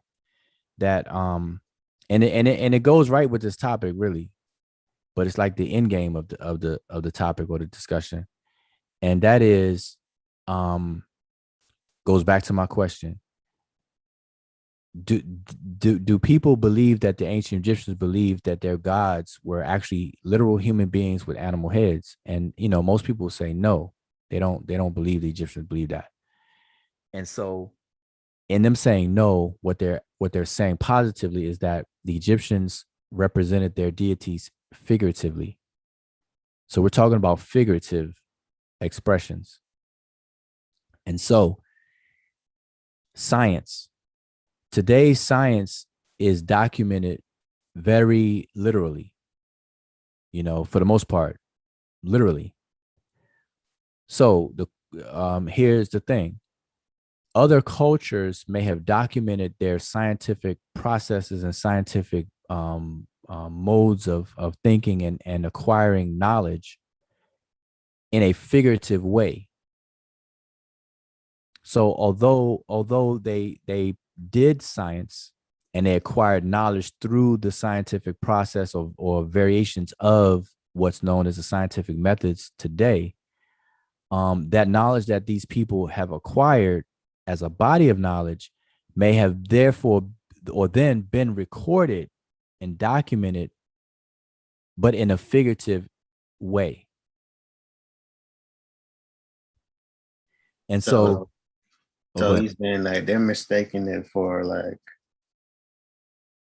instead of it being that instead of the glyph being like an abstract figure for an element in nature, they're still taking that same figure as a entity or a person, even though they might not know that it's not an animal head on there.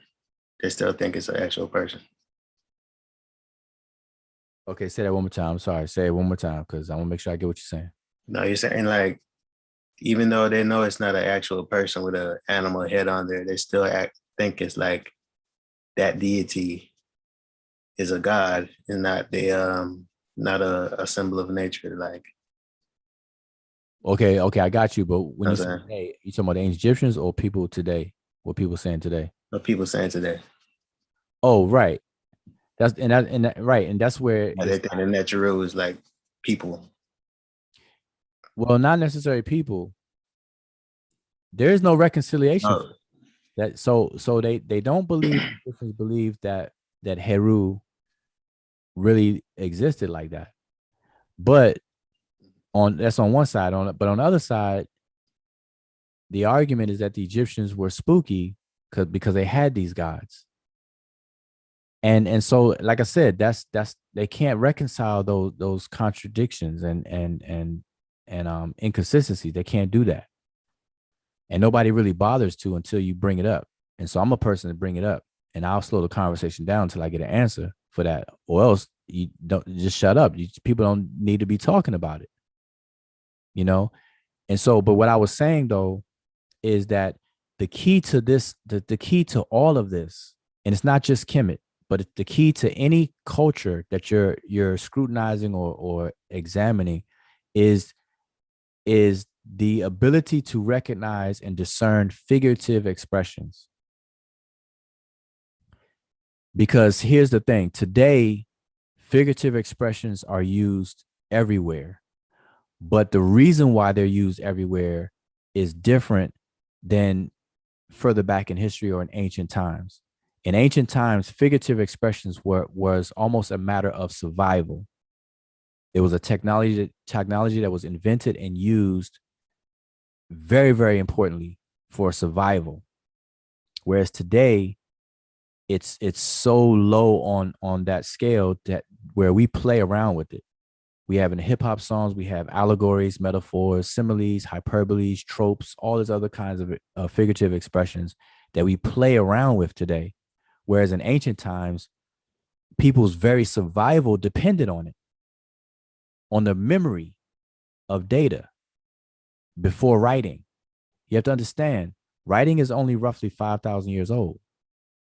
Human beings are roughly 300,000 years old. So in the lifespan of humanity as a species, we have lived as humans a whole lot longer than there was writing. And we have to survive from generation to generation, which means we have to store knowledge, because knowledge is always accumulative. And you have to store it so the next generation don't have to start all over in obtaining knowledge. So the way that they stored it, they couldn't write it because there's no such thing as writing. They didn't videotape it and record it because that didn't exist. So they had to store knowledge in the same way that they communicated orally. But so they had to invent ways to play around with the communication. Whereas today we call that figurative expressions. All the different ways in which it was done was figurative expressions, and we still use them today. So, for example, $1,000 by some people are called 1,000 bands. Okay, or money. Money is probably the most used thing to have different words for it. Money is identified as ducats. You got some ducats, some cheddar, some what's some other names? What's some other words for money? Rupees.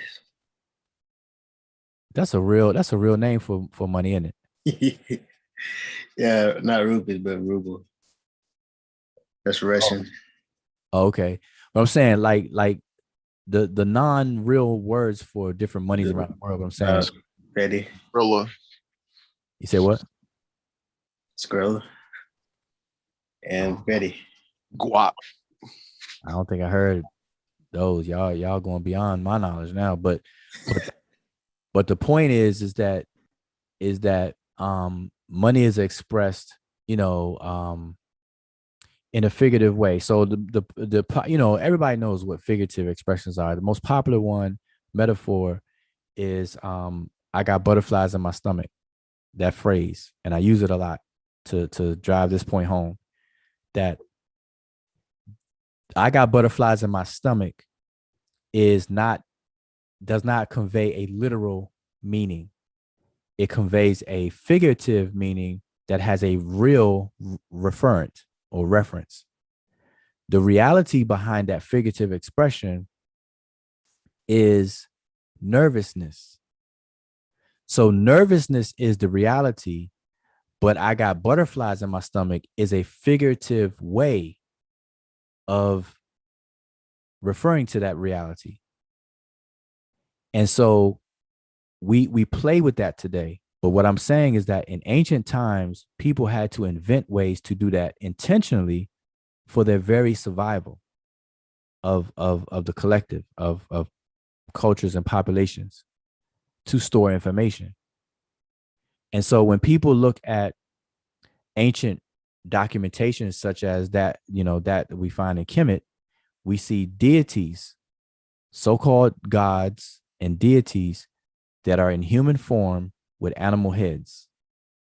Now, people will accept that as being figurative, but then when they read about something called an afterlife or the duat and all this other stuff, Book of the Dead, judgments, and all this other stuff, they actually turn that switch off and think the Egyptians were being literal with that. And so that's where I'm saying is a huge problem. You can't do that.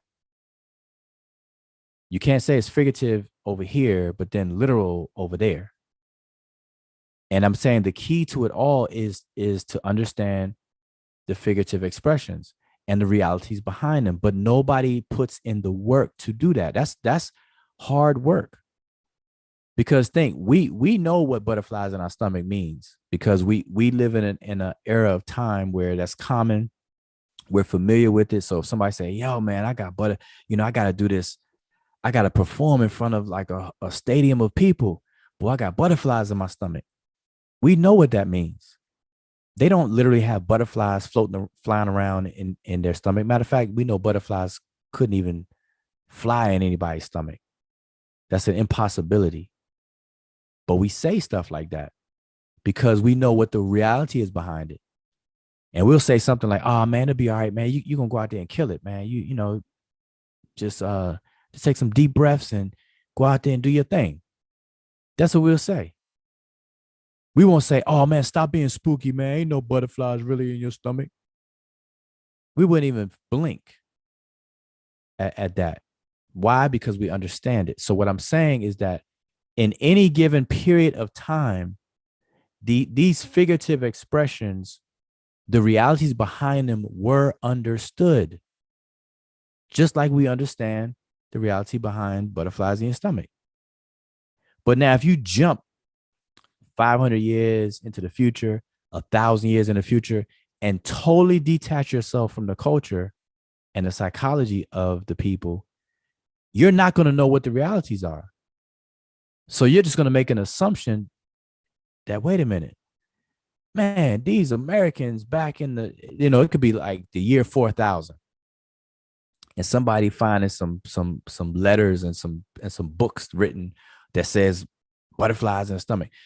Somebody in 4000 AD looking back at the year 2021, they're like, man, these Americans, boy, they were spooked out, boy. They actually believed that butterflies was in their stomach. And laugh and joke. They actually believed that butterflies was in their stomach. When they feel this tingling, they thought butterflies was in their stomach. You see what I'm saying? That they can interpret it that way. But that's not true. No, we don't literally believe that. But guess what? None of us will be alive to tell them that.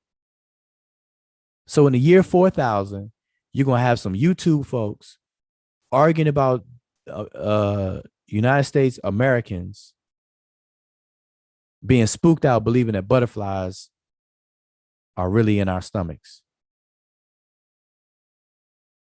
You see what I'm saying? It's going to play itself out again. And that's what's going on right now. 2021, we're looking back 2,000, 3,000, 4,000 years ago, and we are trying to project that those people believe those things literally and can't demonstrate that whatsoever. That's what I'm saying. You know what I'm saying? So anyway, anything else? It's 1:11. I'm just, I asked everybody what some nicknames for money, boy. People came out the woodworks with names. Boy, they said, Bud said ends. Yep. You got some ends? Man, I ain't got that much gas, but you got some ends. You could put some ends in there. Some ends, some greenbacks, some ducats, some loot cakes. Excuse me, loot cakes. Y'all ever heard that? I'll probably tell them my age. Man, I ain't got no loot cakes. Loot, give me the loot. Give me the loot. Loot cakes, moolah, dough, bread. Yep. Yo, man, give me some bread. You see? So, um, so yeah. Anybody got anything else? Because I'm being MC Ironlung tonight. Nothing else?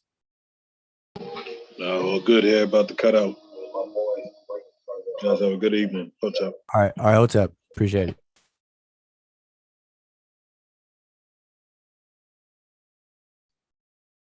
All right, now, I could drink some water and go into round 2.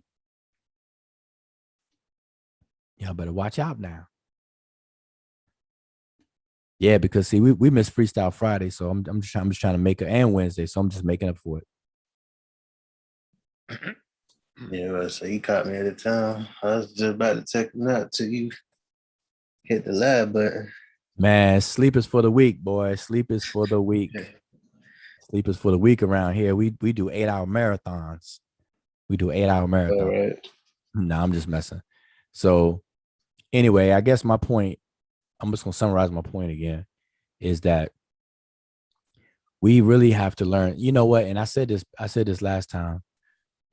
Excuse me, that Facebook is subconsciously creating or is subconsciously influencing people to feel the need to say something when they really should be quiet. And what I mean by that is that when you log into Facebook and you look on your timeline, Facebook asks you a question. And the question is, what's on your mind? And most people ignore it, like they don't look at that and feel that they're doing something because of that question. But your mind is registering that. And you feel compelled over time. You feel compelled to do a post. And that's by design. These marketing companies and these people, there's a heavy psychological component to advertising and marketing. And so a lot of things are positioned, colors are chosen, wording is chosen strategically. And if you don't believe me, listen, just take any advertising or marketing course. I don't care if it's free, accredited or not. Take a course and you're going to find that out up front. That marketing and advertising is heavily anchored in psychology. And so even the layout of browsers, Google Chrome, Safari, Firefox, the way things are laid out, the positions, all this stuff has been thought about through a psychological lens. But anyway, so we're creating a culture where people are impulsively talking and being very opinionated. Like opinions are now glorified more than ever. In this social climate, opinions are God.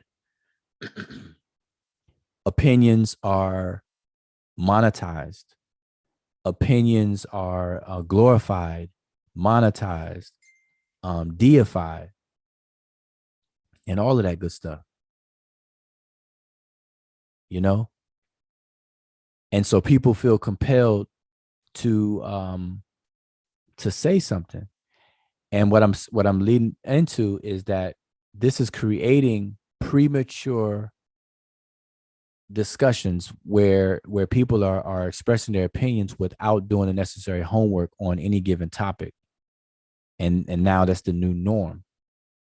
And so Kemet being popular, people like to talk about ancient Egypt or Kemet, but they haven't put any work in or enough work in to have a really progressive, intelligent conversation about it. A competent conversation about ancient Kemet. It's always the same arguments, the same old, whether Egyptians are black, whether they're gay, whether they practice slavery, whether they were spooky and all that. It's the same stuff. Same stuff. I mean, you could probably write 5 categories down, put it in the hat, and randomly pick one, and that's going to be the topic for the month. And then it's capped off with some kind of debate where people come together, money could be made, products could be sold, and all that. It's the same routine, same platform, same routine, same topic, same topics, same thing. So when is that going to stop? When is that going to break? So that's the thing. So I see we have somebody else in here, as Scriba. And I see that you don't have a microphone hooked up, so I don't know how we're going to hear you. But welcome, nevertheless, if you can hear me. But listen, if you're trying to speak or whatever, I think you may have to leave out and come back in and make sure you accept Zoom to interface with your microphone. All right. So anyway, so think about that. So you know, the takeaway, let me make sure I'm not missing anything in the chat. Am I missing anything in the chat? Nope. Everybody done gave nicknames for money. Night family. I don't know if you can hear me. Yeah, I can hear you. Yep. Leave out, come back in, make sure you accept Zoom. Oh, I can hear you, but I can also hear myself in your background. So you got to mute the YouTube side and listen to us in here in Zoom. Yeah, I have to close the YouTube page. Yeah. Let me see. Can you hear me now? Yep, I can hear you. Can you hear me? Oh yeah, now I can hear you. Good night, everyone. Thanks for having me here. I'm from the diaspora here, up here in Brazil. Okay, nice. I'm just chilling. I was studying, then I passed to the YouTube. I been watching your program since a few weeks. I met you by Asar, a brother Asar Imhotep. Yeah, yep. I just finished my doctorate in PhD right here in Brazil, studying Ptahhotep, the work of Ptahhotep, the Sebaite. And I read a lot of works by Asar, and then we've been connecting since then.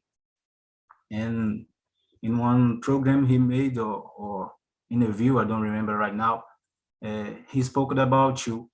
Yeah, and so I started to watching the channel, and I've got surprised, really surprised in a happily way, because the thing that you were talking about right now about the topics of ancient Kemet were always circling in these aspects, in picturesque aspects of Kemet. Mm-hmm. And okay, by one side we can have some black brothers, black sisters make some money of it, but in another side, in terms of improve our people, improve the resources we can get access to produce some values to ourselves, is not a good practice. So I like it, the initiative you're making here, because for people like me, for example, who has some thirst, some hungry about knowledge, and it's hard to find places like that where the knowledge and the data are things that we throw in the up on the table to be dealing with. Well, listen. Pardon my bad English.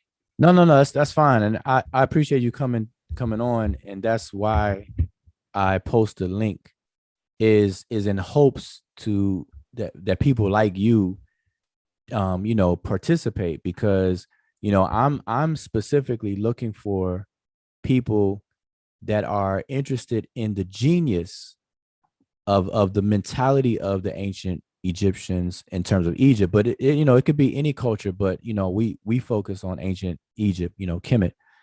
And so a lot of these topics that people talk about for years are the same old topics and they're very shallow. And so I'm trying to push and advocate the conversations and topics to be more so to probe the genius minds of the ancient Egyptians, because obviously everybody gives Egypt its props as far as how beautiful Egypt was, how ingenious it was. They built the pyramids, they built the Sphinx, the temples, mathematics, medicine, everything. You know, Egypt has contributed a whole lot to the world, but yet nobody seems to be focused enough on the genius, like the mentality, like what kind of mindset did the people have, you know, Yeah, pose other things. So these are things I'm advocating, and I'm looking for more people to chime in on these conversations so that we could really make progress. So you mentioned Asar Motep, and so he's a colleague of mine, and we've been dealing with each other for quite a while now, and so I know he's on that same page. And another person, Sanjeti, brother named Sanjeti, Asar, Imhotep, and myself, we have a common interest in this. There's a few others, but I think us three, you know, we kind of have a more of a commonality between our interests. And so you know, so yeah, so I appreciate you coming through and saying something. But unfortunately, you came at the tail end of it's I don't know what time it is where you are, but you know, it's late here. But yeah, here too. 2 a.m. right here. oh, okay. So you're okay, so we're behind you. Okay. It's 1:30, it's 1:23 a.m. here. So just 1 hour of difference. Yeah, an hour difference. Okay. So yeah, no, I appreciate it. So listen, you're welcome anytime. We have archive videos on this channel. So if you ever have time, you want to check out some of the topics that may grab your attention, feel free to watch them, comment, ask questions. But whenever we're live, I always like to have interaction. So I usually give the link out. So on Wednesdays, we usually do presentations. And on Fridays, we have open freestyle. We call it Freestyle Fridays, where we have open transliteration translations dealing with the language. Because our focus is on the language, the ancient Egyptian language and writing system, because it's only by way of understanding that can we really get a Certainly yes. Be intimate with the culture, you know. So Yeah, so that's where we are with that. and So, that was my goal, because all the access we got to people like Frankfurt and Budgie and things like that, yeah, that don't provide anything for us, just the image of a alien or some kind of wire guru. Nothing new, only aspects of religion, in a theological way, but nothing close to African traditions. exactly. So when I heard, when I saw first the works like Asaf Imhotep, Sheikh Anta Diop, I started to feel more oxygen, Yeah, in terms of logic and in terms of viewing this philosophical aspects, the logical aspects, the rhetorical aspects, and things like that, the scientific aspect of this. I began to get more and more interested in the subject. well, no, I'm glad. See, that's excellent. That's excellent. So listen, you're welcome. Like I said, we try to be consistent. We come on Wednesdays and Fridays, but sometimes I pop up. So make sure you subscribe, right, to the channel. So when we do go live, that you know you get notified and Okay, everything. Will. Okay. Yeah, Sure. Thank you. Thank you very much.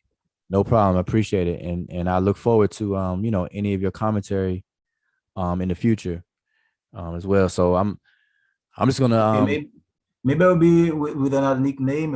My name is Walter Duarte Odara, so I can bring emerge like scribe or Duarte Odara. okay. Nah, that's See, well, yeah, your name showed up in here. Let me see. It says scree. Well, S. Yeah, It's I heard ESCR. it's a scribe in Portuguese, Oh, and okay, I escriba. yeah, Escriba. Okay, yeah, scriba, yeah. escriba. All right, escriba. All right. Well, So, well, it's good to meet like, you. Nice My to name is meet you. Wujao, so everybody It's a knows me. pleasure with y'all, Yeah, Chris, and everybody. Good night for good morning. yeah. Good morning. All right, so yeah, listen. Anytime you're welcome. Anytime. Ô, escriba, What? qual é a sua cidade? É, brasileiro, irmão. Eu sou de Salvador, mas eu me sinto filho de Sergipe, de Aracaju. Ah, legal, muito bem. Você Salvador. fala? All righty Desculpa. there. See, that's what I'm talking about. See that connection right there? See that? Boy, y'all about to put me back into my Espanol mode, at least my Portuguese Espanol. yeah, but I said I don't know Portuguese, man. Mas I know, o Cadinho speaks you know, well Portuguese. I thought for a moment that he was a Brazilian guy. Oh, okay. Well, don't get me started, boy. I'll start rolling my R. I scratch the Spanish too. Okay. And so if Escriba. you I'll do my R's properly. Escriba, escriba. yeah, you was on point. Escriba. Don't get me started. Then I'll start saying no, Just like that.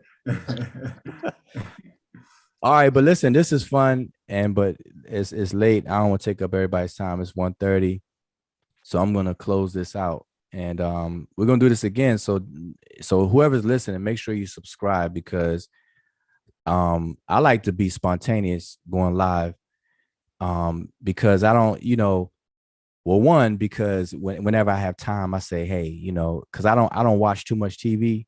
So I'd rather go live and chime in and kind of make sure, vibe with people and advocate and see who's on the same page and have some intellectual discussions and stuff like that. So that's my thing for Great.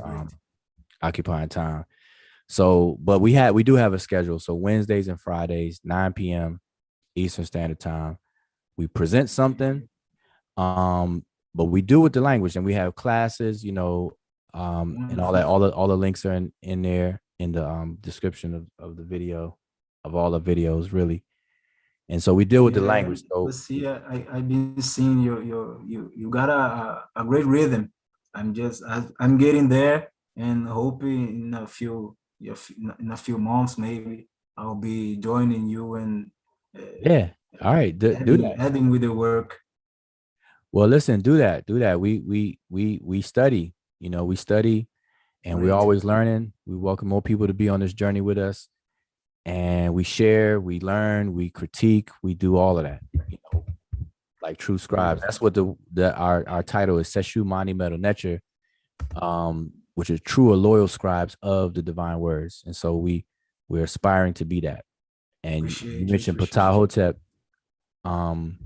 We try to inculcate the wisdom of Ptah-hotep in the maxims of Ptah-hotep, and so on and so forth. So I work particularly on that, presenting to Brazil Ptah-hotep as a philosophy and the Sebaite as a philosophical tractatus, like a tractatus.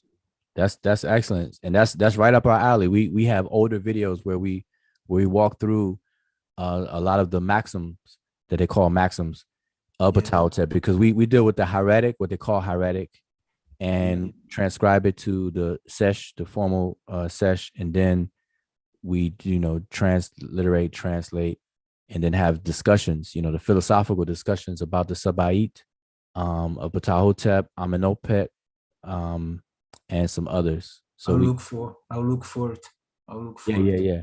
But we're gonna do it again too, because it's not, it's a lot. Great. So, we're gonna talk about a few of them.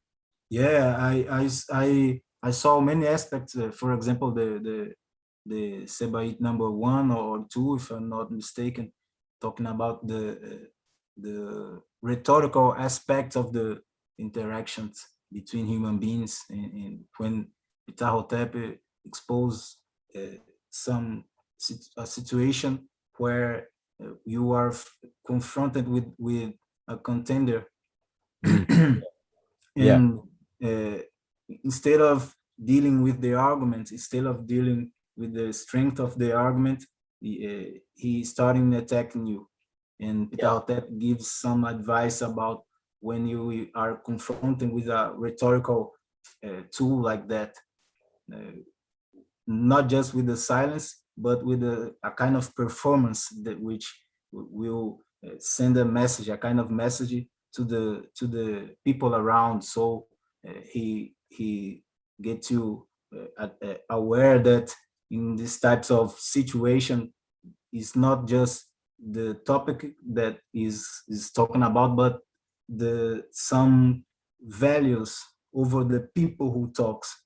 And beyond this, the value which one of these people in that situation will get by the audience. So Yes. all of this is talking in just a few lines. Yes. Yes. And I'm Incredible, telling you incredible. that, see, and that's great. And see, I think we talked about that before in one of our videos. And so even to this very day, like I know, like that maxim, it says what it says and everything. But even to this day, we still hold on to those maxims, but not in the same form. But Yeah. like, for example, growing up, there were elders around me. Growing up, I remember elders would say a few things. And one thing stuck in my head is that elders would say that it's not always what you do, but it's also how you look doing what you do. Yeah. And so what that statement is saying is that when you're doing something, you have to also step outside of yourself to perceive yourself doing what you do, because that's how other people are going to perceive it. So there's a lesson in what you're doing, actually doing, but then there's a lesson of how you look doing what you're doing to the onlookers. And so the same thing in arguments. When you're arguing with someone, and they go beyond the merit of the actual argument, they start arguing and talking about you or whatever case is, there's a choice. You're not going to convince the person you're arguing, but it's the onlookers that you can have make that a teaching moment. And I noticed there's a few maxims in that text that speak to that, where it says that you have to actually fold your arms and bow your head and stuff like that. That's how the language is written, in the maxims. You can even get another perspective in just one, that the thing you described. For example, we can extract from this epistemology question about what is the process of judging, the process of processing the data, the experimental data, the dimension of your reason, which makes you capable of doing things like that, seeing yourself by outside, not just yourself, but the people around, the environment around, and judging before the actual judgment, things like that. Yeah. No, okay. So listen, because we're gonna talk all night. So all right, we're gonna bring this back. We're gonna bring this back up, and I'm gonna look out for you. I'm gonna invite you on when we start talking about the Sabite text. Great. Again, definitely. So yeah. All right, but I appreciate it, and I appreciate everybody tuned in. I hope I didn't miss any questions. I think somebody had a question in the chat. I did want to address real quick. I'm scrolling. Okay. Wait a minute. Brother Mathis says, wait a minute, is that it? Respond to butterflies. Okay, I think it's a different topic type question, but let me address it anyway. So it says, Brother Mathis, can someone be 85 to 90% sub-Saharan African with a maternal haplogroup that originated outside of Africa? Yeah, that's a totally different subject, but I'm going to answer that though. Um, the answer is yes. And here's why. Whenever you get your DNA sequenced by these DNA companies, there are three possible stories that you are going to get back, three different results or three different stories. One is the autosomal story, where your nuclear DNA is results are given. That is given in percentage. That's autosomal. Then you're given your maternal haplogroup and then your paternal haplogroup. If you're a male, if you're a female, you're only going to have the autosomal and then the maternal haplogroup. So here's the thing. Whenever you see percentage, whenever somebody says 60%, 90%, whatever, whenever you see the word percentage, automatically know that that's autosomal. That's different from the haplogroups. So you can be 80%. And we have to word this properly too. When somebody says that they're 85% sub-Saharan, what they're saying is that 85% of their autosomal DNA is shared by populations in sub-Saharan Africa. That's all what they're saying. Now, your haplogroup is your linear and more extended ancestry. That's linear. That doesn't have to do with admixture, because autosomal is admixture, haplogroups are not. That's linear, it's straight line. Those go further back in the past. You can have a haplogroup that, and by the way, haplogroups are simply codes for mutations. So haplogroup, E1B1A, for example, you may hear that a lot, that's a code. E1B1A is a code for a mutation that occurred. Now, where the mutation occurred, wherever that mutation occurred is where they anchor it in geography. So when we say a non-African haplogroup, all we're saying is that this mutation occurred off or outside of the continent of Africa. And so you could be 85% shared with sub-Saharan populations autosomally, but your haplogroup, your maternal haplogroup could track back to a place that is not in Africa where that mutation occurred. That line comes that you extend from. Okay, so those are two different things. And so, and finally, I'm just going to give you a real life example. Dr. Rick Kittles, who is the co-owner of AfricanAncestry.com, along with Gina Page, they're a team who own AfricanAncestry.com. If you saw Rick Kittles, you would say that, hey, he's has African ancestry. He's an African American, but he's definitely have African ancestry. He's a dark brown skinned brother, the whole thing. But yet he has a European paternal haplogroup. But if you saw him, you would never know that. And whatnot. But that's how DNA works. So he has a paternal haplogroup that is European, but he's like probably one of those people that are 80% or above autosomally shared with sub-Saharan Africa. So he would fit that question. So Brother Mathis, I don't know if you're still there. Just look up Dr. Rick Kittles. Matter of fact, we interviewed him and we have a video of him, and I asked him some questions and some others asked him some questions that brought all that out. And he explains all of that stuff. All right. So hopefully that answer that question. Another question. My DNA test says I'm 85% sub-Saharan African, but my maternal haplogroup apparently originated outside Africa. Yeah, that's normal. I mean, there's nothing weird about that. There's nothing weird about that at all. And for African Americans here in the United States, it's mostly your autosomally, you would be roughly, they say the percentage spread is usually 75 or 70 to 30 because of the circumstances dealing with the transatlantic slave trade. 70-30 is the rough average, 70 to 75 and 30 to 25%. So most African Americans are between 70 and 75% shared ancestry with sub-Saharan Africa, or specifically West Africa, and 30 to 25% European.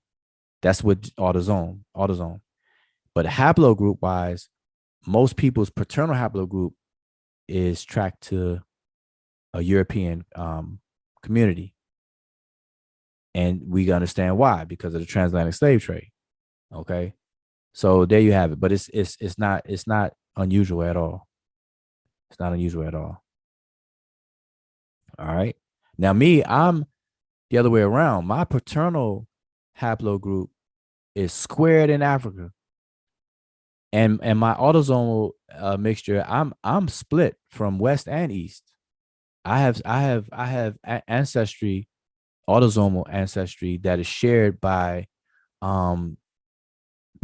populations in Kenya, and then in West Africa, specifically Nigeria and stuff like that.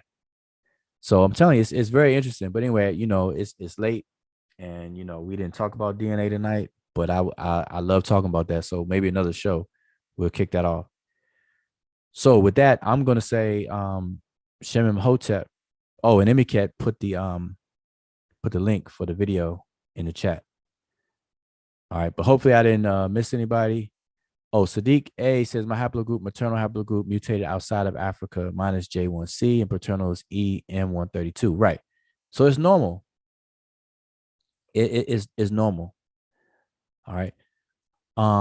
But you have to understand what that means, right? Because a lot of people getting these ancestry things done, but they don't really understand what the report is telling them, or the value that it has, and what it's telling you people. So to summarize one more time real quick, autosome, anytime you say percentage, that is autosome, that's admixture. Okay? That is admixture. That is recent ancestry. It can only go back 5 and possibly 6 generations, because after the 6th generation, your autosome, your admixture, your nuclear DNA is so diluted and mixed that there's no identifier to it beyond 5 or 6 generations. Okay. So that percentage, the way that you need to word it in your mind is that if you get a test and your autosome says that you're 80% sub-Saharan African, that's not the way to say that. You're not 80% sub-Saharan African. It's better to say that 80% of my autosomal DNA is shared by populations in sub-Saharan Africa today. That's where people are today. They may not have been there in ancient times or whatever the case is. Now, haplogroups are different. Haplogroups are not admixture. Haplogroups are linear, because your mitochondria, your mtDNA, and your y-DNA are passed linear from person to person in a straight line. Okay. And so you track your maternal lineage all the way back until you reach the origin of that mutation, and you have a common ancestor maternally with everybody with that same haplogroup. And wherever that mutation occurred, that's where they tag it in terms of geography. And so some mutations took place within the continent of Africa, and then there's mutations that took place outside of the continent of Africa. And it's just that. It's just as simple as that. Now, man, y'all gonna make me pull up the haplogroup map. But most haplogroups, remember, haplogroups are codes where mutations have occurred in geography on the planet. But most of those haplogroups came out of previous mutations or populations. And so they can all be traced back to Africa. So J, for example, ultimately is going to go back to the continent of Africa. It's just that J occurred outside of Africa, and that's the node where your mutation kicks off. That's it. That's all it means.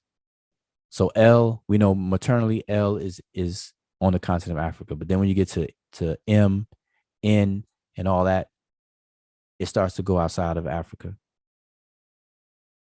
All right. So once people get more into this DNA conversation stuff, we're gonna have better conversations because then you're gonna see that the whole thing about being African or sub-Saharan African is gonna change. The paradigm is gonna shift in how people are talking about that.